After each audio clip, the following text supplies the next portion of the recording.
సాయిరాం. పూజ్యశ్రీ సద్గురు శ్రీ భరద్వాజ గారి శిష్యులు పూజ్యశ్రీ గురుస్వామి శ్రీ మన్నవ సత్యం గారిచే 26/3/2006 చీరాల పాపరాజు తోటలోని శ్రీ షిరిడీ సాయిబాబా ధ్యాన మందిరంలో చేసిన సత్సంగం. श्री साईनाथ महाराज की जय, भरद्वाज महाराज की जय, गुरुदेव दत्त की जय.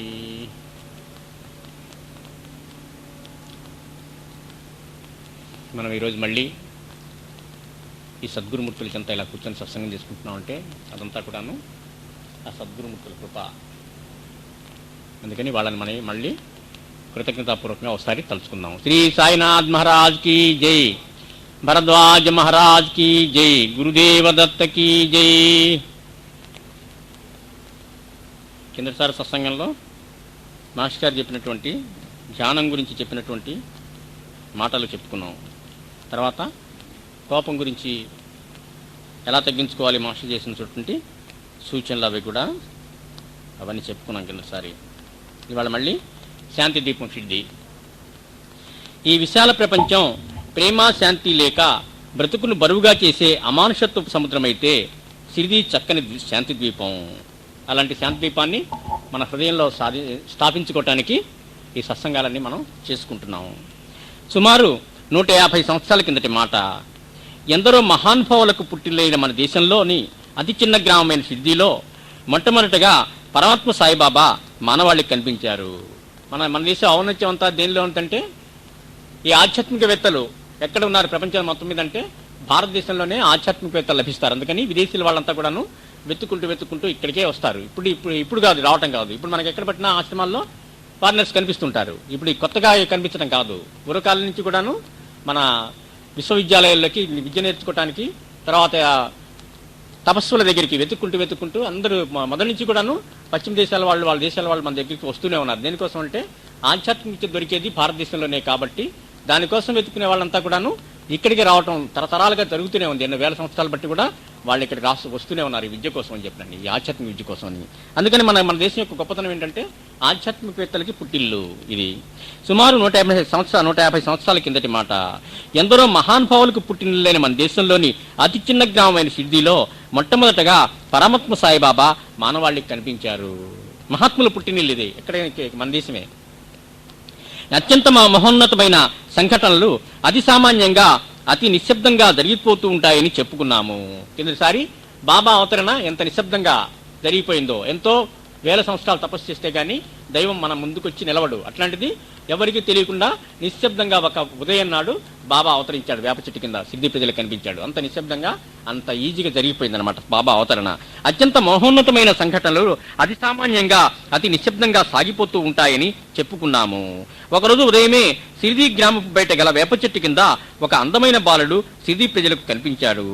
అంతకుముందు ఆ గ్రామ ప్రజలు ఆ బాలుడిని ఎక్కడా చూచి ఉండలేదు. ఆ బాలుడు ఎంతో మనోహరంగా ఉన్నాడు. తనంత తానుగా ఎవరిని ఆయన పలకరించేవాడు కాదు. ఎప్పుడూ వేప చెట్టు కింద గల అరుగు మీద ఏదో ఒక యోగాసనంలో కూర్చొని కనిపించేవారు. పొద్దున్నే వేప చెట్టు కింద అటుగా పోతున్న గ్రామస్తులకి మొట్టమొదటి బాబా కనిపించాడు. అంత నిశ్శబ్దంగా అవతరించాడు బాబా.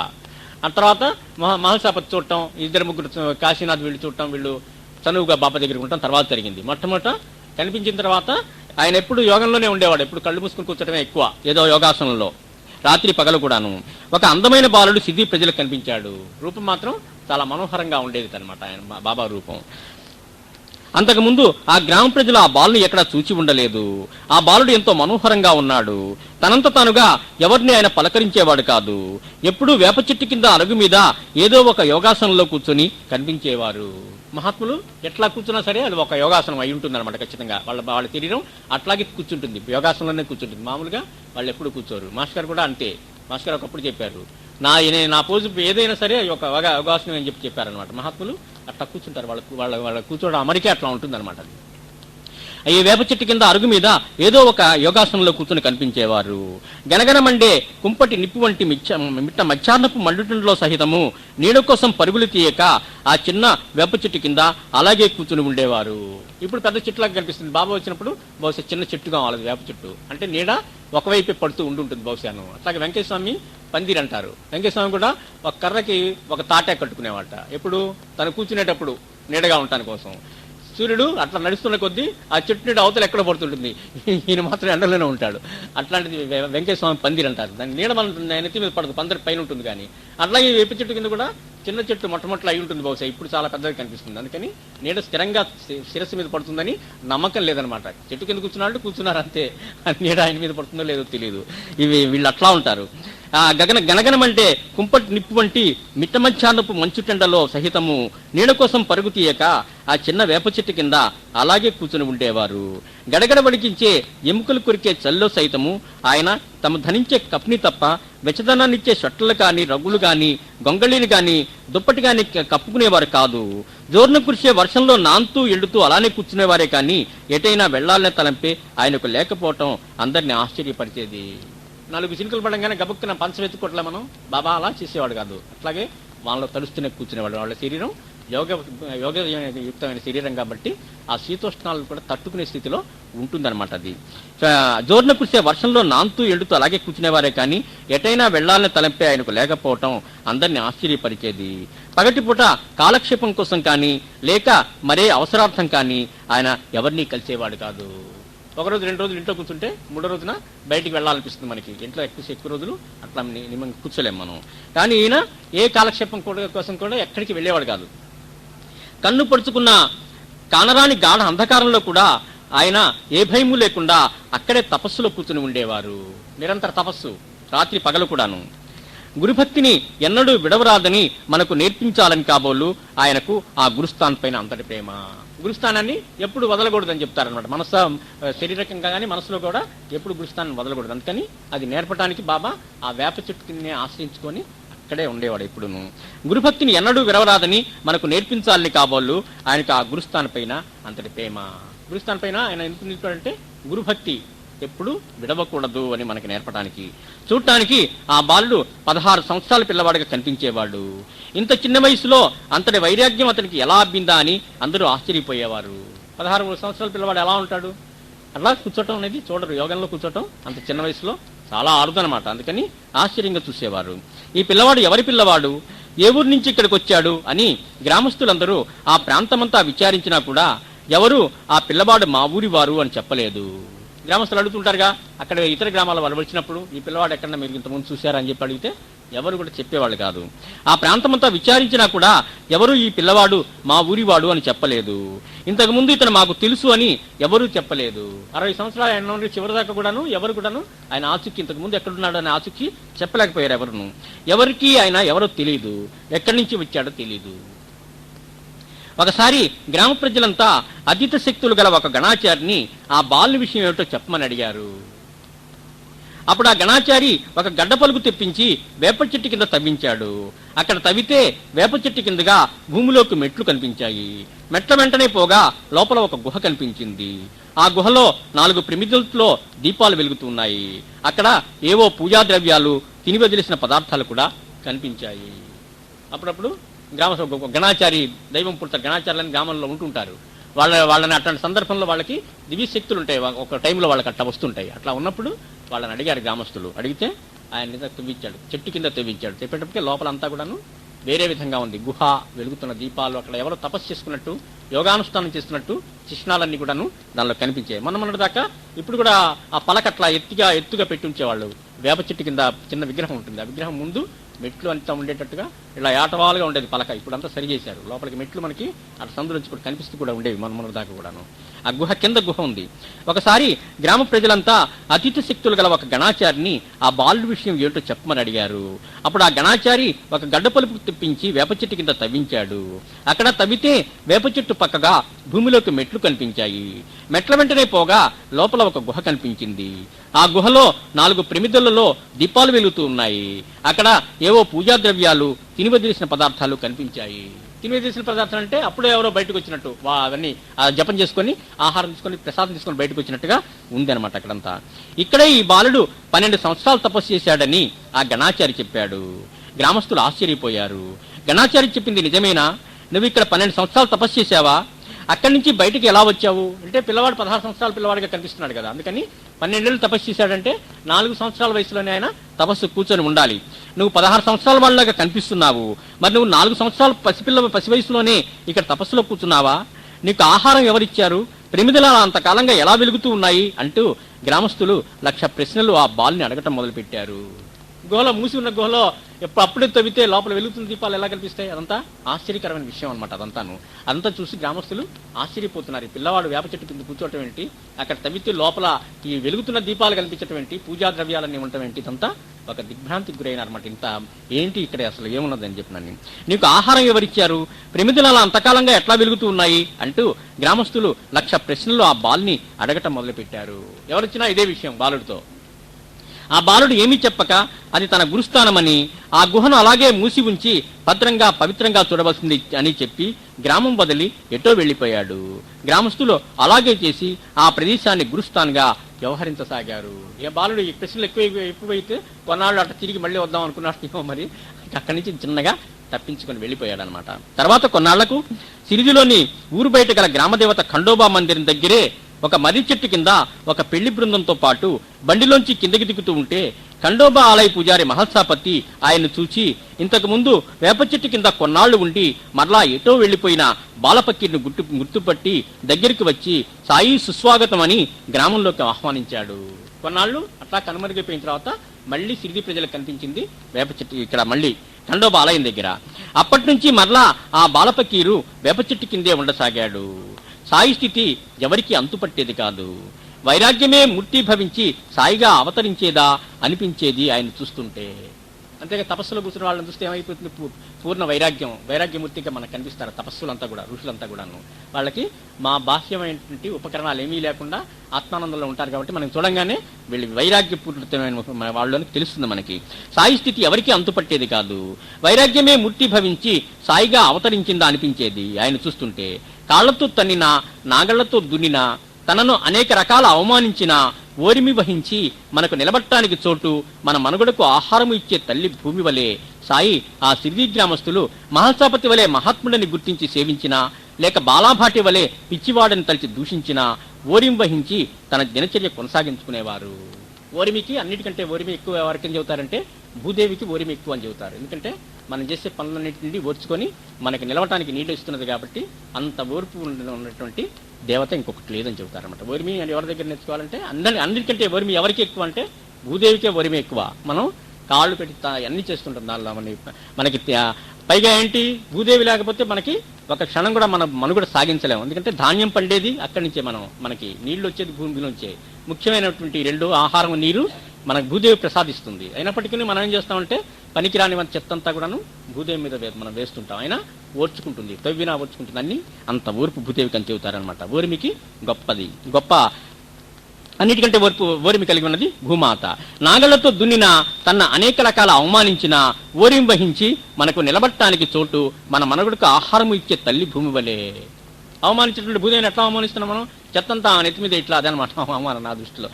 తన నాగళ్లతో తన్నిన తన అనేక రకాల అవమానించిన ఓరిమి వహించి మనకు నిలబట్టడానికి చోటు, మన మనుగడకు ఆహారం ఇచ్చే తల్లి భూమి వలె సాయి ఆ సిరిది గ్రామస్తులు మహల్సాపతి వలె మహాత్ముడిని గుర్తించి సేవించినా లేక బాలాభాటి వలె పిచ్చివాడని తలిచి దూషించినా చూడంగానే గుర్తుపట్టి మహాత్ముడిని గుర్తుపట్టి ఆ రోజు నుంచే ఆరాధించడం మొదలుపెట్టాడు మహల్సాపతి. కానీ బాలాభాటి లాంటి వాడు ఈ పిచ్చి పక్కీరు ఈయన దగ్గర ఏం లేదని చెప్పి వచ్చిన వాళ్ళు కూడా తిరిగి ఏదో చెప్పి పంపిస్తుండే వాళ్ళు, ఇక్కడ ఈయన దగ్గరికి ఎందుకు వస్తున్నారు పిచ్చివాడని చెప్పేవారు. లేక బాలాభాటి వలె పిచ్చివాడని తలిచి దూషించిన ఓరిం వహించి తన దినచర్య కొనసాగించుకునేవారు. పర్వతం వలె కదలక మెదలక రేయింబడుల్లో తప్పవనిష్టలో ఎంతో కాలం గడిపినప్పటికీ ఆ విషయం గోప్యంగా ఉంచుకున్నారే కానీ నలుగురికి చాటుకోలేదు. ఆయన 12 సంవత్సరాలు మరి లోపల అఖండంగా తపస్సు చేశాడు. ఆ సంగతి ఆయన అంతా ఆయన వెల్లడి చేసుకోలే. ఖండోబా ఆ గణాచారి వచ్చి చెప్పిందాక ఎవరికి తెలియదు అంత కఠోర తపస్సు చేశాడు బాబా అని. గోప్యంగా ఉంచుకున్నారే కానీ నలుగురికి చాటుకోలేదు ఆయన. పరమహంస కూడా చెప్తాడు, సాధకుడు ఎప్పుడు కూడా రహస్యంగా చేసుకుంటుంటాడట, ధ్యానం చేయాలట. గదిలో దోమతెర వేసుకొని అందరు నిద్రపోయిన తర్వాత ఆ దోమ తెరేసుకుని అందులో కూర్చొని ధ్యానం చేసుకోమంటాడు పరమహంస. అట్లా సాధకుడు ఎంతో రహస్యంగా గోప్యంగా ఉంచుకోవాలి తన సాధన, ఇతరులకి తెలియనివ్వకూడదు అని చెబుతారనమాట. అలాగే బాబా 12 సంవత్సరాలు తపస్సు చేశాడు, కానీ ఆ సంగతి ఎవరికి తెలియదు. ఆ గణాచారి తవ్వించి చూపించి మనకు చెప్తే తప్పితే గోప్యంగా ఉంచుకునేరే కానీ నలుగురికి చాటుకోలేదు ఆయన. ఆ మొట్టమొదటి రోజుల్లో సాయిని సేవించిన వారు ఎంతో ధన్యులు. ఎందుకంటే బాబా ప్రేమమూర్తిగా వైరాగ్యమూర్తిగా ఉన్నాడు కాబట్టి ఆయన చూడంగానే జీవిత లక్ష్యం ఇది కాదు, మన మార్గం ఇది కాదు, ఆధ్యాత్మిక మార్గమే మనం పోవాల్సింది భక్తి మార్గం అని చెప్పి వెంటనే మనసుకు వచ్చేటట్టుగా ఉండేవాడు అనమాట ఆయన బాబా, ఆయన చూడంగానే. అందుకని వాళ్ళు ఎంతో అదృష్టవంతులు. ఈ మొట్టమొదటి రోజుల్లో సాయిని సేవించిన వారు ఎంతో ధన్యులు. ఎందుకంటే ఇప్పుడు బాబా కిరీటాలా పెట్టుకుని ఉంటే మనం కూడా బ్రహ్మాండంగా వైభవంగా ఉండాలని చెప్పి మనకు కలుగుతుంది, కానీ బాబా మందిరానికి వస్తే వైరాగ్యం ఎవరికి కలగదు మనకి సామాన్యంగా చెప్పాలంటే. ఆయన జీవిత చరిత్రలోకి తొంగి చూచి ఆయనకి ఎందుకు అవతరించాడు, ఏం చెప్పదలుచుకున్నాడు అని చెప్పి మనం విశ్లేషించుకుంటే తెలుస్తుంది కాబట్టి. కానీ ఇప్పుడు బాబా మందిరాల్లోకి వెళ్తే అంత వైభవం ఎక్కడ పట్టా సరే మనం కూడా అలా ఉండాలి, పట్టు వస్త్రాలు ధరించాలని చెప్పి అనిపిస్తుంది అనమాట మనకి. అంతేగాని చిన్నగిన కఫీ వేసుకోవాలనిపిస్తుంది ఇప్పుడు రోజుల్లో. అందుకని అప్పుడు సేవించిన వారు ధన్యులు. ఆ మొట్టమొదటి రోజుల్లో సాయిని సేవించిన వారు ఎంతో ధన్యులు. నిరాడంబతలకు తను తానే సాటి అయిన సాయితో చెలిమి చేసి ఆయనతో కాలం గడిపిన వారు ఎంతో ధన్యులు కదా. మొట్టమొదటి ఆయనతో సంగతి చేసిన వాళ్ళు మనతో, ఎందుకంటే ఆధ్యాత్మిక భాండాగారం అంతా మీకు చేతికిస్తున్నానని చెప్పి బాబా అంతా కూడా అందించాడు వాళ్ళకి, మొట్టమొదటి వాళ్ళకి. నిరాడంబరతకు తను తానే సాటి అయిన సాయితో చెలిమి చేసి ఆయనతో కాలం గడిపిన వారు ఎంతో ధన్యులు కదా. సాయి రెండవసారి సిద్ధి వచ్చిన కొత్తలో మహర్షపతి, అతని మిత్రుడైన కాశీనాథు, అప్పాజోగ్లే అనేవారు పరమాత్మ సాయి దగ్గరకు ప్రతిరోజు వచ్చి కూర్చునేవారు. పరమాత్మ సాయి అరమరికలు లేక వారితో మెలిగేవారు. అవతరించినటువంటి దైవం అయినప్పటికీ వాళ్ళు ఒక స్నేహితుడు మెలిగినట్టుగా వాళ్ళతో అంత దగ్గరగా ఉండేవాడు. అతని మిత్రుడైన కాశీనాథు, అప్పాజోగ్లే అనేవారు పరమాత్మ సాయి దగ్గరికి ప్రతిరోజు వచ్చి కూర్చునేవారు. పరమాత్మ సాయి అరమరికలు లేక వారితో మెలిగేవారు. పరమాత్మ బాబాకు కావాల్సిన నిత్యావసర వస్తువులు కాశీనాథు, అప్పాజోగ్లలో ఎవరో ఒకరు సమకూర్చేవారు. బాబా కావాల్సినవన్నీ వాళ్ళిద్దరు అమరుస్తూ ఉండేవారు. మహర్షపతి మాత్రం అతి బీదవాడు అవటం వల్ల బాబాకు శారీరక శ్రమ వెచ్చించి సేవలు మాత్రం చేసేవాడు. ఆయన కావాల్సిన వస్తువులే ఆయన ఇంట్లో ఉండేవి కాదు, అందుకని ఆయన తెచ్చి ఏం తెచ్చిస్తాడు, అందుకని శ్రమ ఆయనకు కావాల్సిన సేవ చేసేవాడు. మహర్షపతి మాత్రం అతి బీదవాడు అవటం వల్ల బాబాకు శారీరక శ్రమ వెచ్చించి సేవలు మాత్రం చేసేవాడు. ఆ రోజుల్లోనే అప్పాకోతే పాటిలు ఒకరోజు అతని భార్యతో పాటు సాయి దర్శనానికి వచ్చినప్పుడు బాబా వారిని చూస్తూనే లేచి నిలబడి ఎంతో ఆప్యాయంగా వారిని ఆహ్వానించి బయ్యాబాయి తమ సోదరి అని చెప్పారు. బైజాబాయి వచ్చేటప్పుడు ఆయన కూర్చున్నాడు, అలా నుంచొని ఎదురెళ్ళి తీసుకొచ్చుకున్నాడు, నా సోదరి అని చెప్పినని. అంత ప్రేమ మరికి మునుపటి జన్మల్లో అంత దగ్గరగా సంబంధాలు ఉండాలి మరి వాళ్ళిద్దరికిను. ఆ రోజుల్లోనే అప్పాకోతే పాటిలు ఒకరోజు అతని భార్యతో పాటు సాయి దర్శనానికి వచ్చినప్పుడు బాబా వారిని చూస్తూనే లేచి నిలబడి ఎంతో ఆప్యాయంగా వారిని ఆహ్వానించి బైజాబాయి తమ సోదరి అని చెప్పారు. సాయి ఆప్యాయతకు బైజాబాయి దంపతులు కరిగిపోయారు. బైజాబాయి సాక్షాత్తు ఆ దైవమే తనకు సోదరుడిగా లభించినందుకు ఎంతో పొంగిపోయి సాయికి నమస్కరించి ఆ రోజు నుంచి సాయికి సమర్పించకుండా తాము ఏమీ తినకూడదని దీక్ష పూనింది. పరమాత్మే స్వయంగా నా సోదరి అని చెప్పినప్పుడు ఆ బాంధవ్యం అలాగే శ్రద్ధతో నిలుపుకొని ఉంచుకోవడానికి కోసంగా ఆయన ఆ రోజు నుంచి దీక్ష మొదలుపెట్టింది ఆయన. బైజాబాయి సాక్షాత్తు ఆ దైవమే తనకు సోదరుడిగా లభించినందుకు ఎంతో పొంగిపోయి సాయికి నమస్కరించి ఆ రోజు నుంచి సాయికి సమర్పించకుండా తాను ఏమీ తినకూడదని దీక్ష పూనింది. మొదటి దర్శనంతోనే అంతటి భక్తి కలిగి ఆ దీక్ష జీవితం చివరిదాకా పాటించిన బైజాబాయి ఎంతగానో పరమాత్మ సాయి కృపను పొందింది. వాళ్ళ కుటుంబానికి అనుక్షణం కనిపెట్టి ఉండేవాడు బాబా.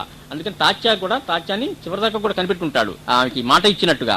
మొదటి దర్శనంతోనే అంతటి భక్తి కలిగి ఆ దీక్ష జీవితం చివరిదాకా పాటించిన బైజాబాయి ఎంతగానో పరమాత్మ సాయి కృపను పొందింది.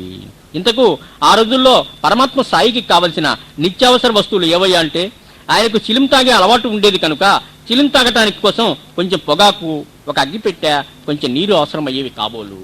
బాబా ఎప్పుడు ఏవ చెట్టుకుని తపస్సులో ఉంటాయి, ఆయనకు కావాల్సినవి ఏముంటాయి, ఇంకా అక్కడ ఏమీ లేవు. పొగాకు, చిలిం తాగే అలవాటు, దానికి కావాల్సినవి 3 వస్తువులు, అవే కావాల్సింది ఆయనకి. అలవాటు ఉండేది కనుక చిలిం తాగటానికి కోసం కొంచెం పొగాకు, ఒక అగ్గి పెట్టా, కొంచెం నీరు అవసరమయ్యేవి కాబోలు. ఒంటి మీద ఉన్న గుడ్డ తప్ప మరో జత గుడ్డలేవి ఆయన తన దగ్గర ఉంచుకునేవారు కాదు. కనుక 3-4 నెలలకు ఒకసారి తొడుక్కున్న కఫ్ని బాగా మాసిపోయి చినిగిపోయినప్పుడు ఒక కఫ్ని కావాల్సి వచ్చేదేమో. ఎప్పుడు 3-4 నెలలు ఒకటే ధరించేవాడు కాబట్టి ఆ చినిగిపోయిన తర్వాత సంవత్సరానికి 4-5 లాల్చీలు ఆయన కావాల్సినవి. అవి అప్పాకొతే కానీ కాశీనాథ్ కానీ ఎవరో ఒకరు సమకూరుస్తూ ఉండేవాళ్ళు. వాళ్ళు కొంచెం డబ్బున్న వాళ్ళు కాబట్టి దానానికి ఇబ్బంది లేదు కాబట్టి వాళ్ళిద్దరు కొనిస్తుండేవాళ్ళు. ఇకపోతే ఆ పరమాత్మ సాయిబాబా ఈ మహాభక్తుల చేత చేయించుకునే పరిచర్యలు ఏమై ఉంటాయి? ఏముంది, వేప చెట్టు కింద కూర్చుంటే ఆయనకి అక్కడ వీళ్ళు చేసే సేవలు మాత్రం ఏముంటాయి ఇక్కడ? ఆ పరమాత్మ సాయిబాబా ఈ మహాభక్తుల చేత చేయించుకునే పరిచర్యలు ఏమై ఉంటాయంటే, కాడలుగా ఉండే పొగాకును చిలుంలో వేసుకునేందుకు వీలుగా నూరి పెట్టడం, చిలుం కాల్చుకునేటప్పుడు అగ్గిపుల్ల వెలిగించటం, కొద్దిగా నీరు తెచ్చి అందివ్వటం. ఇవేగా ఆయన దగ్గర ఆయనకి ఏం పనులు ఉంటాయి? మనం చేసే సేవలు ఆయనకి ఏమీ లేవు. ఆయన కూర్చునే వేప చెట్టు చుట్టూతా కాస్త శుభ్రం చేయటం, ఇలాంటి అతి చిన్న సేవలు అరుదుగా తప్ప చేయటానికి అక్కడ ఏమీ పనులు ఉండేవి కావు. అవధూత స్థితి బాబా కూడాను. వాళ్ళు మహాత్ములు అట్లా సర్వం పరిచయించి అట్లా కూర్చున్నప్పుడు మనం వాళ్ళకి సేవ చేయాలని దగ్గర పోతాం, దర్శనానికి చేయాలని దగ్గర పోతాం, ఎంతో సేవ చేసుకోవాలని ఉంటుంది మనకి. అక్కడ దొరికే సేవ ఏం ఉండదు. అక్కడ చూస్తే చిన్న చిన్న పనులు ఉంటాయి, వాళ్ళే చేసుకుంటుంటారు, ఎక్కువ మనకి అవకాశం కూడా ఇవ్వరు.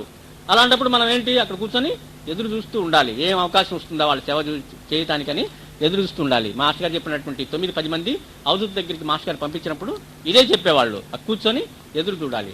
వాళ్ళు చుట్టగాల్చుకునేటప్పుడు మనం నోట్లో పెట్టాలి, చుట్ట అందిస్తూ ఉండాలి పక్కన. అగ్గిపుల్ల మనం ముందు వెలిగించాలి, వాళ్ళు వెలిగించక ముందే మనం వెతుక్కోవాలి, మన సేవ మనం వెతుక్కోవాలి. కడప స్వామి దగ్గర, రామరెడ్డి తాత దగ్గర, వీళ్ళందరి దగ్గర కూడాను మేము అలాగే చేసేవాళ్ళం. మాస్టర్ గారు చెప్పినందువల్ల మనమే అందించుతాం. వాళ్ళు ఏదైనా వెతుకుంటే మనం గబుక్కున అందించడం, అందుకంటే అక్కడ సేవ ఏమి ఉండదన్నమాట. ఆ పరమాత్మ సాయిబాబా ఈ మహాభక్తులు చేయించుకునే పరిచర్యలు ఏమై ఉంటాయంటే, కాడలుగా ఉండే పొగాకును చిలుంలో వేసుకునేందుకు వీలుగా నూరి పెట్టడం, చిలుం కాల్చుకునేటప్పుడు అగ్గిపుల్ల వెలిగించటం, కొద్దిగా నీరు తెచ్చి అందివ్వటం, ఆయన కూర్చునే వేప చెట్టు చుట్టూట కాస్త శుభ్రం చేయటం, ఇలాంటి అతి చిన్న సేవలు అరుదుగా తప్ప చేయటానికి అక్కడ ఏమీ పనులు ఉండేవి కావు. పుండి స్వామిని మాస్టర్ దర్శించుకున్నప్పుడు అప్పుడు ఉత్తరం రాశారు అక్కడ పుండి నుంచి. ఆ ఉత్తరంలో రాశారు, నువ్వు పుండి స్వామిని తప్పకుండా దర్శించిన తర్వాత అక్కడ ఏం చేయాలో 2-3 వాక్యాలు రాశారు. మొట్టమొదటి వెళ్ళిన రోజు విశ్రాంతి తీసుకోమన్నారు, ఎక్కువ బడలికంత తగ్గటానికి. రెండో రోజు నుంచి ఆయన దగ్గర కూర్చొని ఆయన 2 విషయాలు రాశారు. ఒకటేంటంటే, మనం ఆఫర్ చేస్తాం ఆయనకు కావాల్సినవి ఏంటి, ఆయన సోడా తాగుతాడు, ఎప్పుడన్నా సిగరెట్లు బీడీలు కాల్చుకుంటాడు, కాబట్టి నువ్వు ఇచ్చే సోడా ఆయన తాగేటట్టుగా చూసుకో, నువ్వు ఇచ్చే టీ ఆయన తాగేటట్టు చూసుకో, నువ్వు ఇచ్చే బీడీ ఆయన వెలిగించేటట్టు చూసుకో. ఇవి మాకు ఆ ఉత్తరంలో రాసింది. ఆయనకి అవసరం వచ్చినప్పుడు ఆయన ఎవరైనా ఇచ్చే లోపల ఆయన అవసరం తీసుకున్నప్పుడు మనం పోయి అందివ్వాలన్నమాట. అది ఎందుకంటే ఆధ్యాత్మిక అంతా, ఎందుకంటే ఇదంతా మన మనస్సుని పరిపరి విధాలు పోకుండా భగవంతుని వైపు మళ్లించడానికి ఇదంతా చేస్తున్నది మహాత్ములంతా కూడాను.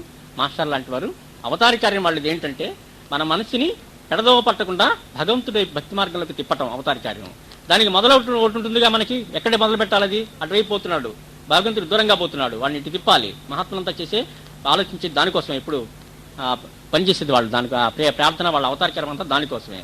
ఆ ప్రాతిపదిక ఏంటి, మొట్టమొదటి ఎట్లా తిరుగుతాడు మనిషి ఇటువైపు కట్టించి ఇటు అనేది ఆలోచిస్తే ఇదే వాళ్ళు చెప్పేది. మొట్టమొదట మనస్సు మన భగవంతుడి వైపు మళ్ళటానికి ప్రాతిపదిక ఏంటంటే, ఈ మహాత్ములకి సేవ, అట్లా చిన్న సేవ కనుక ఏదైనా మనం చేసేటట్లయితే ఆ క్షణం నుంచి మన మనస్సులో ఒక బీజం పడుతుంది. ఆ బీజం వృద్ధి అయినప్పుడు, సరైన పరిపాకరం వచ్చినప్పుడు మన మనస్సంతా కూడాను భక్తి మార్గానికి మళ్ళుతుంది అనమాట. అందుకనే బాబా చెప్పారు, ద్వారకామాయిలో అడుగు పెట్టిన వారికి ఇంకా కర్మ సంబంధమైన బాధ ఉండదు అని చెప్పారు. కర్మ సంబంధమైన బాధ ఉంటే చాలా మంది అనుకుంటారు, తిరిగి వెళ్ళొచ్చి మాకు ఇంకా కష్టాలు తీరలేదే వెంటనే అనుకుంటారు. అది కాదు బాబా చెప్పింది.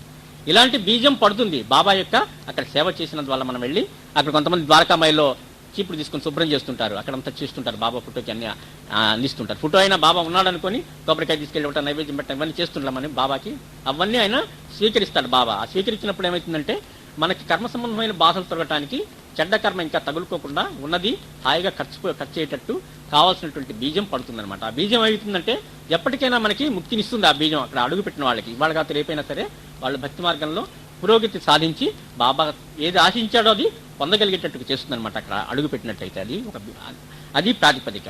ఈ మనసుని ఈ భక్తి వైపు తిప్పడానికి కావాల్సిన ప్రాతిపదిక అది. ఏంటంటే ఈ మహాత్ముల సేవ ఏదో రకంగా మనకి వాళ్ళ భిక్ష ఇవ్వటము, వాళ్ళ జోల్లో ఇంత రొట్టె ముక్క వేయటము, వాళ్ళకి కావాల్సింది ఏదైనా ఇవ్వటము, వాళ్ళ దృష్టి మన మీద పడేటట్టుగా కూర్చోవటము, లేకపోతే వాళ్ళు ఇచ్చే ప్రసాదం మనం తీసుకోవాలి. అది ఇవన్నీ ప్రాతిపదిక అనమాట. మొట్టమొదటి ప్రాతిపదిక అది. ఇలా రోజులు గడుస్తూ ఉంటే ఒకసారి షిరిడీలో విపరీతంగా వర్షాలు కురిశాయి. ముసురు పట్టి చాలా రోజులు ఆగకుండా వానలు కురిశాయి. వానాకాలంలో ఎప్పుడు ఎక్కువగా వర్షాలు వస్తాయి, వారం 10 రోజులు ఎప్పుడన్నా వర్షగా ఆగకుండా వస్తుంటాయి, అలా వచ్చినాయి. ఇలా రోజులు గడుస్తూ ఉంటే ఒకసారి షిరిడీలో విపరీతంగా వర్షాలు కురిశాయి. ముసురు పట్టి చాలా రోజులు ఆగకుండా వానలు కురిశాయి. 1-2 రోజులైతే గ్రామస్తులు ఎవరు ఇళ్లలోంచి బయటకు రావడానికి వీల్లేకపోయింది. ఆ 2 రోజులు పరమాత్మ సాయిబాబా దగ్గరకు ఎవరూ రాలేకపోయారు. వర్షం కొంచెం తిరిపేయగానే వారు వేప చెట్టు దగ్గరికి వచ్చి చూసేసరికి పరమాత్మ సాయిబాబా వర్షాన్ని లెక్క చేయక ధ్యానస్తులై అలాగే ఉన్నారు. బైజాబాయి వీళ్ళు రోజు వచ్చేవాళ్ళు కొంతమంది ఉన్నారుగా, మహాసపతి కాశీనాథ్ వీళ్ళు కూడా ఇంట్లోంచి బయటికి రాలేకపోయారు. 2 రోజులను. 3వ రోజు వచ్చి చూశారు, ఎవరు రాలేకపోయారు. వర్షం కొంచెం తిరిపిగాని వారు వేప చెట్టు దగ్గరికి వచ్చి చూసేసరికి పరమాత్మ సాయిబాబా వర్షాన్ని లెక్క చేయక జానస్తులయ్యారు. అలాగే ఉండేవారు. మాస్టర్ గారు ఒకసారి వర్షంలో బాబా వచ్చి శ్రీరామస్వామిని అవధూత స్వామిని చూస్తే ఆయన ఎల్లికల్లా వర్షంలో అలాగే పడుకున్నాడు. వర్ష బిందువులు కళ్ళ గుడ్ల మీద కూడా పడుతున్నా కానీ కళ్ళు మూసుకోకుండా అట్లాగే పడుకొని ఉన్నారు. మాస్టర్ చూశారు ఈ దృశ్యాన్ని. అట్లా వాళ్ళు ఉండగలుగుతారు యోగంలో. 1-2 రోజులైతే గ్రామస్తులు ఎవరు ఇండ్ల నుంచి బయటకు రావడానికే వీల్లేకపోయింది. ఆ 2 రోజులు పరమాత్మ సాయిబాబా దగ్గరికి ఎవరు రాలేకపోయారు. వర్షం కొంచెం తిరిపిగానే వారు వేప చెట్టు దగ్గరికి వచ్చి చూసేసరికి పరమాత్మ సాయిబాబా వర్షాన్ని కూడా లెక్క చేయక ధ్యానస్తులై అలాగే ఉన్నారు. భక్తులను ఆ దృశ్యం కలిచివేసింది. ఆయనకు బాహ్యస్మృతి కలిగాక గ్రామస్తులు ఆయనను అలా వర్షంలో తడవద్దని ప్రార్థించారు. వానలో తడుస్తూ రోజుల తరబడి ఆయన అలా ఉంటే తాము చూడలేమని, తలదోచుకోవడానికి ఎవరింటికి రాకపోయినా కనీసం పక్కనే గల పాడుబడిన చిన్న మసీదులైన తలదాచుకోమని ప్రార్థించారు. మేమంతా ఇళ్లలో హాయిగా ఉంటే నువ్వు అక్కడే ఇట్లా ఎండకి మనకి తడుస్తుంటే మాకు బాగుండలేదు అని చెప్పి వాళ్ళు ఏం చేశారంటే, ఇంట్లోకి రాకపోతే ఎవరింటికి వచ్చేవాడు కనుక బాబా 5 ఇళ్లలో భిక్ష తెచ్చుకొని స్వీకరించడమే కదా, అందుకని ఇలా ప్రార్థించారు. భక్తులకు ఆ దృశ్యం కలిచివేసింది. ఆయనకు బాహ్యశుద్ధి కలిగాక గ్రామస్తులు ఆయన్ను అలా వర్షంలో తడవద్దని ప్రార్థించారు. వానల్లో తడుస్తూ రోజుల తరబడి ఆయన అలా ఉంటే తాము చూడలేమని, తలదాల్చుకోవటానికి ఎవరింటికి రాకపోయినా కనీసం పక్కనే గల పాడుపడ్డ చిన్న మసీదులోనైనా తలదాచుకోమని ప్రార్థించారు. పరమాత్మ సాయిబాబా అక్కడి నుంచి కదలడానికి ఎంత మాత్రమూ ఒప్పుకోక తనకక్కడ బాగానే ఉందని చెప్పారు. స్థానం మార్చడానికి సుతరామ అంగీకరించలా.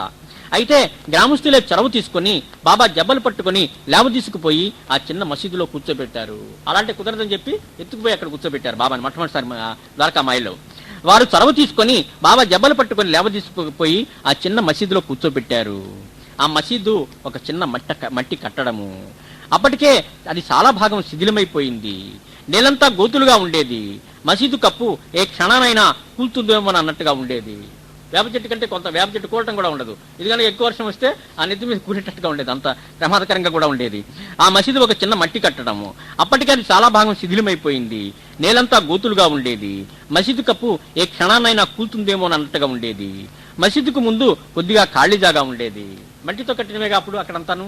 పైగా అడ్డంగా దూలాలు బరువుని వేస్తారు, కూలటానికి అవకాశం ఎక్కువ. కప్పు ఏ క్షణానైనా కూల్తుందేమో అన్నట్టుగా ఉండేది. మసీదుకు ముందు కొద్దిగా ఖాళీ జాగా ఉండేది.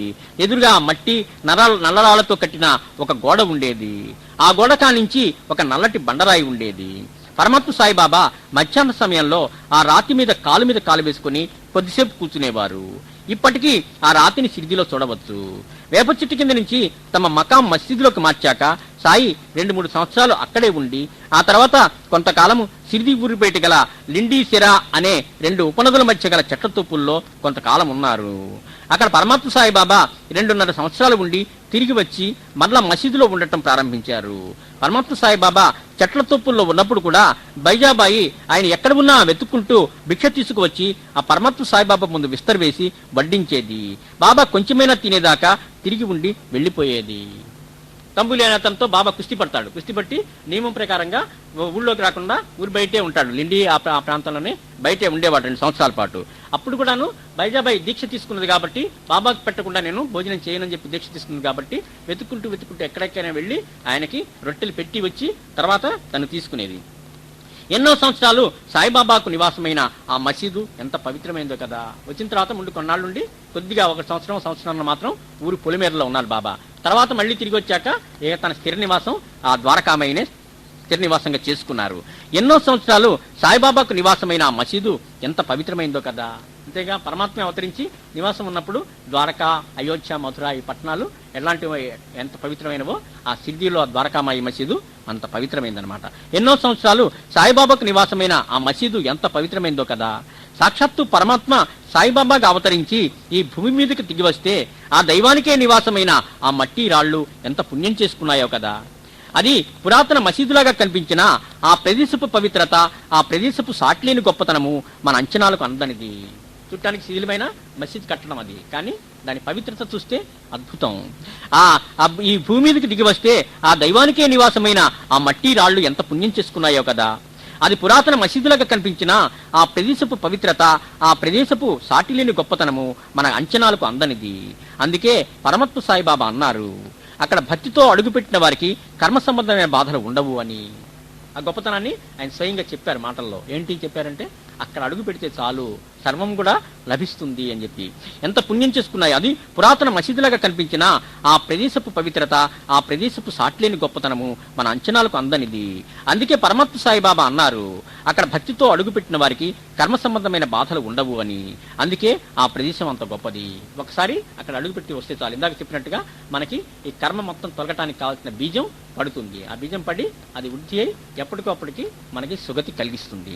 అంత గొప్పది ఆ మసీదు. 60 సంవత్సరాలకు పైగా పరమాత్మ సాయిబాబా ప్రదర్శించిన లీలా విలాసానికి రంగస్థలమైంది. ద్వారకామాయిలో కూర్చొని ఆయన ఎంతమందికి ఎంత బోధలు చేశారో, ఎన్ని లీలలు ప్రదర్శించారో అవన్నీ కూడాను అక్కడే చేశారు. కాబట్టి అదొక ఆయన లీలా నాటకానికి ఒక రంగస్థలం. అందుకే పరమాత్మ సాయిబాబా అన్నారు, అక్కడ భక్తితో అడుగుపెట్టిన వారికి కర్మ సంబంధమైన బాధలు ఉండవు అని. అందుకే ఆ ప్రదేశం అంత గొప్పది. ఆ మసీదు 60 సంవత్సరాల పైగా పరమాత్మ సాయిబాబా ప్రదర్శించిన లీలా విలాసానికి రంగస్థలమైంది. సాయి మానవాళిపై ప్రసరించిన కరుణకు ఆ మట్టి మసీదు ఒక చక్కటి తర్పణమైంది. ఏ లీల గుర్తు తీసుకున్నా ముందు మనకు గుర్తొచ్చే ద్వారకామాయి. బాబా లీలలో ఏది చదివినా సరే ఎక్కడే అయినా అక్కడి నుంచే ఆ లీలలన్నీ ప్రదర్శించింది, అవతార కార్యం చేసింది. సాయి మానవాళిపై ప్రసరించిన కరుణకు ఆ మట్టి మసీదు ఒక చక్కటి దర్పణమైంది. పరమాత్మ సాయిబాబా అక్కడ చేసిన నిరంతర తపోయజ్ఞానికి అది యజ్ఞవాటిక అయింది. బాబా ధుని వెలిగించి ఒక యజ్ఞం చేశాడు. అక్కడ రోజు దానిలో సమిధలు వేసి కొబ్బరికాయలు వేసి హోమం రోజు చేసేవాడు. సాయి మానవాళిపై ప్రసరించిన కరుణకు ఆ మట్టి మసీదు ఒక చక్కని దర్పణమైంది. పరమాత్మ సాయిబాబా అక్కడ చేసిన నిరంతర తపోయజ్ఞానికి అది యజ్ఞవాటిక అయింది. అంతే కదా, యజ్ఞం చేసే చోట యజ్ఞవాటిక. అక్కడ ఆయన చేసినటువంటి ఆ యజ్ఞం ఫలితంగానే ఇప్పుడు మనం సుఖాలు అనుభవిస్తున్నాము. సకల జీవుల కడగళ్లు బాపి సేద తీర్చే సాయిమాత చల్లని ఉడి అయింది ఆ మసీదు. కష్టాల్లో ఉన్నవాళ్ళు కాసేపు అక్కడ కూర్చుంటే ఆ కష్టాలని మర్చిపోయి శాంతిని పొందేవారనమాట. అందుకని అది సేద తీర్చేటటువంటి చల్లటి ఒడి. సకల జీవుల కడగళ్లు బాపి సేద తీర్చే సాయి మాత చల్లని ఒడి అయింది ఆ మసీదు. ఇప్పుడు కూడాను వందలాది మందికి అనుభవం పొందుతుంటారు. సిద్ధికి లక్షల మంది పోతుంటే చాలా మంది అనుభవం. వాళ్ళు ఏదైనా సమస్యకి ద్వారకామాయిలో అక్కడ అంతా చేసుకుని వచ్చిన తర్వాత, దర్శనం చేసుకుని వచ్చిన తర్వాత ఇంటికి వచ్చేటప్పటికే వాళ్ళ సమస్యలు తీరినటువంటి సంఘటనలు కూడా చాలా మనం వింటూనే ఉంటాం, ఎప్పుడు నిరంతరం వింటూనే ఉంటాం. అందుకని ఏంటి, కడగళ్ళు బాపుతుంది అక్కడికి వెళ్తే ద్వారకామాయి. సకల జీవుల కడగళ్ళు బాపి సేద తీర్చే సాయి మాత చల్లని ఒడి అయింది ఆ మసీదు. వెళ్ళి రాగానే చక్కటి శుభవార్త మనకు అందుతుంది. అప్పుడు ఎంత సంతోషం కలుగుతుంది, మనకి శాంతి కలుగుతుంది అనమాట. అందుకని సాయిమాత చల్లని ఒడి. మహాభీకరమైన పులుల వంటి దురహంకారులు సహితము మెడలు వంచి సాత్వికులను చేసి పంపే పరమ ప్రేమ వాటికైంది ఆ ప్రాంగణం. ఎంతో భగవంతులు లేని, విశ్వాసం లేని వాళ్ళు, పరీక్ష చేసేవాళ్ళు ఎంతో మంది బాబా దగ్గరికి వచ్చి వాళ్ళంతా కూడాను ఆయనకి ముందు లొంగిపోయారు. అహంకారం అంతా పక్కన పెట్టి లొంగిపోయి సాత్వికులై ఆయన భక్తులయ్యారు. హేమత్పంత్ కూడా అట్లాంటి అహంకారం. మొట్టమొదట అహంకారాన్ని అంతా పక్కన పెట్టించి తన చరిత్రను ఆయన చేత రాయించుకున్నాడు. అందుకని ఆ మహాభీకరమైన పులుల వంటి దురహంకారులు సహితము మెడలు వంచి సాత్వికుల్ని చేసి పంపే పరమ ప్రేమ వాటికైంది ఆ ప్రాంగణం. గంగీర్ అంటారు, మేమంతా మేకలు కాసే లాంటిది, నువ్వు పుళ్ళు కాసే లాంటి వాడివి అని చెప్పి అంటారు. అంటే మహా అహంకారాలను కూడా మెడలు వంచి భక్తి మార్గంలోకి లాగించేటటువంటి వాడు అనమాట బాబా. చల్లని వడి అయింది. మహాభీకరమైన పుల్లు వంటి దురహంకారులు సహితం మెడలు వంచి సాత్వికులను చేసి పంపే పరమ ప్రేమ వాటికైంది ఆ ప్రాంగణం. ఆ ప్రాంగణం అంత గొప్పది. అక్కడ ఇది లేదు అనే ప్రసక్తే లేదు. అక్కడ ధర్మము, అర్థము, ఇష్టకామ్య సిద్ధి, మోక్షము అనే చతుర్విధ పురుషార్థాలు అక్కడ లభించేవి. మనిషికి కావాల్సినటువంటి 4 పురుషార్థాలు కూడా అక్కడ లభిస్తాయి మనవి. ఆ ప్రాంగణం అంత గొప్పది. అక్కడ ఇది లేదు అనే ప్రసక్తి లేదు. ధర్మము, అర్థము, ఇష్టకామ్య సిద్ధి, మోక్షము అనే చతుర్విధ పురుషార్థాలు అక్కడ లభించేవి. ఏ ఆశ్రమం నిర్వహించుకునే వాడికి ఆ ఆశ్రమం ధర్మ ప్రకారంగా నడవమని బాబా చెప్పి అట్లా దోషాలు తొలగించి అట్లా నడిపించేవాడు. అట్లాగే దరిద్రులు, కోటీశ్వరులైన వాళ్ళు ఉన్నారు అక్కడికి పోయిన వాళ్ళు. ఏదనుకుంటే అది కావాల్సినటువంటి కోరికలు నెరవేరటం జరిగింది. ఆఖరణ ఈ బాలారాం మాన్కే లాంటి వాళ్ళకి మోక్షం కూడా పొందారు వాళ్ళంతా. అట్లాంటి వాళ్ళు ఇక్కడ ఇది లేదు అనే ప్రసక్తి లేదు. ధర్మము, అర్థము, ఇష్టకామ్య సిద్ధి, మోక్షము అనే చతుర్విధ పురుషార్థాలు అక్కడ లభించేవి. కేవలం సాధనకు వచ్చేటటువంటి వాళ్ళు, ఈ మన మేఘుడు ఇట్లాంటి వాళ్ళు కొంతమంది చాలా మంది ఉన్నారు. అట్లాంటి వాళ్ళందరికీ కూడాను దైవం దైవాన్ని పొందాలని వచ్చిన వాళ్ళకు కూడా అదంతా కూడా లభించింది. ఇది లేదు అని ప్రసక్తి లేదు. ధర్మము, అర్థము, ఇష్టకామ్య సిద్ధి, మోక్షము అనే చతుర్విధ పురుషార్థాలు అక్కడ లభించేవి. ఆయుర్దాయము, ఆరోగ్యము, ఐశ్వర్యములతో అక్కడికి వచ్చేవారు అభివృద్ధి పొందేవారు. రోగిష్ఠులై ఇవాళ చచ్చిపోతాడు అనుకున్న వాళ్ళు కూడా మళ్ళీ పూర్ణ ఆయుర్దాయవంతులు అయ్యారు. ఆకలి కొన్న వారికి అన్నం లభించేది. అక్కడ నిరంతరంగా అన్నదానం జరుగుతూనే ఉండేది. ఆరోగ్యము, ఐశ్వర్యంతో అక్కడికి వచ్చేవారు అభివృద్ధి పొందేవారు. ఆకలి కొన్న వారికి అన్నం లభించేది. అక్కడ ఆ మసీదు మాయిలో భక్తుల చేతుల్లోంచి ధనం వర్షంలాగా సాయి ముందు కురిసేది. మొట్టమొదట పైసా 2 పైసలు, తర్వాత వచ్చే కొద్ది బంగారు నాణ్యాలు కూడా వర్షంలోకి కురిపించి అక్కడ బాబా పాదాల ముందు పెట్టి వెళ్ళేవాళ్ళు. బంగారపు నాణ్యాల సంచులు కూడా. ఆకలి కొన్న వారికి అన్నం లభించేది. అక్కడ ఆ మసీదు మాయిలో భక్తుల చేతుల్లోంచి ధనం వర్షంలా సాయి ముందు కురిసేది.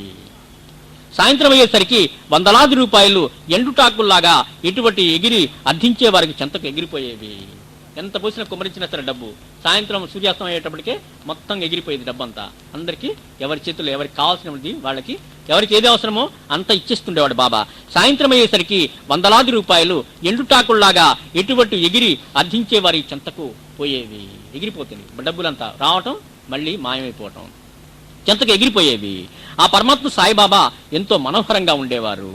సాయిబాబా పచ్చని పసిటి రంగులో ఉండేవారు. బాబాను చూసిన వాళ్ళు ఆయన ఎట్లా ఉంటారని అడిగితే వర్ణించిన వర్ణన ఇది. ఆ పరమాత్మ సాయిబాబా ఎంతో మనోహరంగా ఉండేవారు. సాయిబాబా పచ్చటి పసిటి రంగులో ఉండేవారట. అప్పుడే వలిచిన అరటి బూచం మీద బంగారు రంగు ఎండపడితే ఎలా ఉంటుందో అలా ఉండేవారట. ఒక్కోసారి అగ్ని జ్వాల వంటి రంగులో కనపడేవారట. పరమాత్మ సాయిబాబా కనుగుడ్లు నీలంగా ఉండి చీకట్లో కూడా మెరిసేవట. మాటల్లో వ్యక్తపరచలేని ఒకనొక ఆకర్షణ పరమాత్మ సాయిబాబాలో ఉండేది.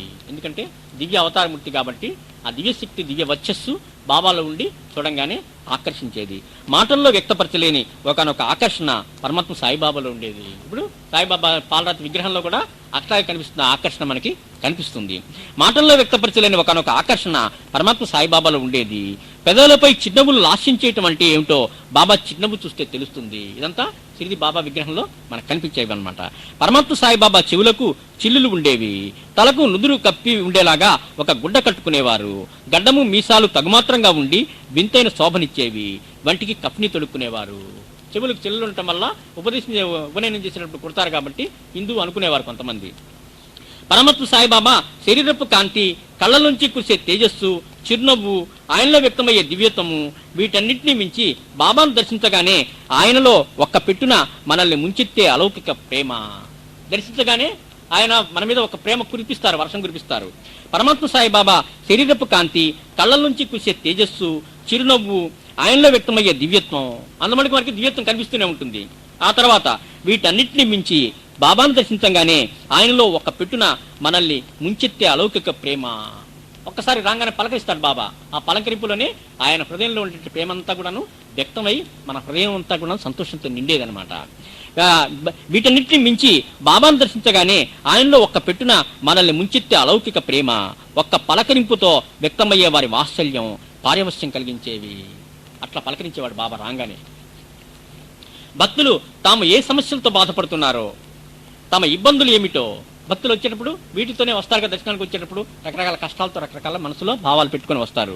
భక్తులు తాము ఏ సమస్యలతో బాధపడుతున్నారో, తమ ఇబ్బందులు ఏమిటో, ఏ కోరిక మనసులో ఉంచుకొని ఏ అవసరార్థం తాము వచ్చారో ఇవన్నీ మనసులో వెళ్ళంగానే కాస్త అవకాశం చూసుకుని కదా చెప్పేది ఆయన దగ్గర కూర్చొని. అవన్నీ వీళ్ళ మనసులో ఉంటాయి. ఇవన్నీను భక్తులు తాము ఏ సమస్యలతో బాధపడుతున్నారో, తమ ఇబ్బందులు ఏమిటో, ఏ కోరిక మనసులో ఉంచుకొని ఏ అవసరార్థం తాము వచ్చారో ఇంకా ఆయనకు చెప్పకముందే. మనం ఇంకా వెళ్ళి చెప్పక్కర్లా.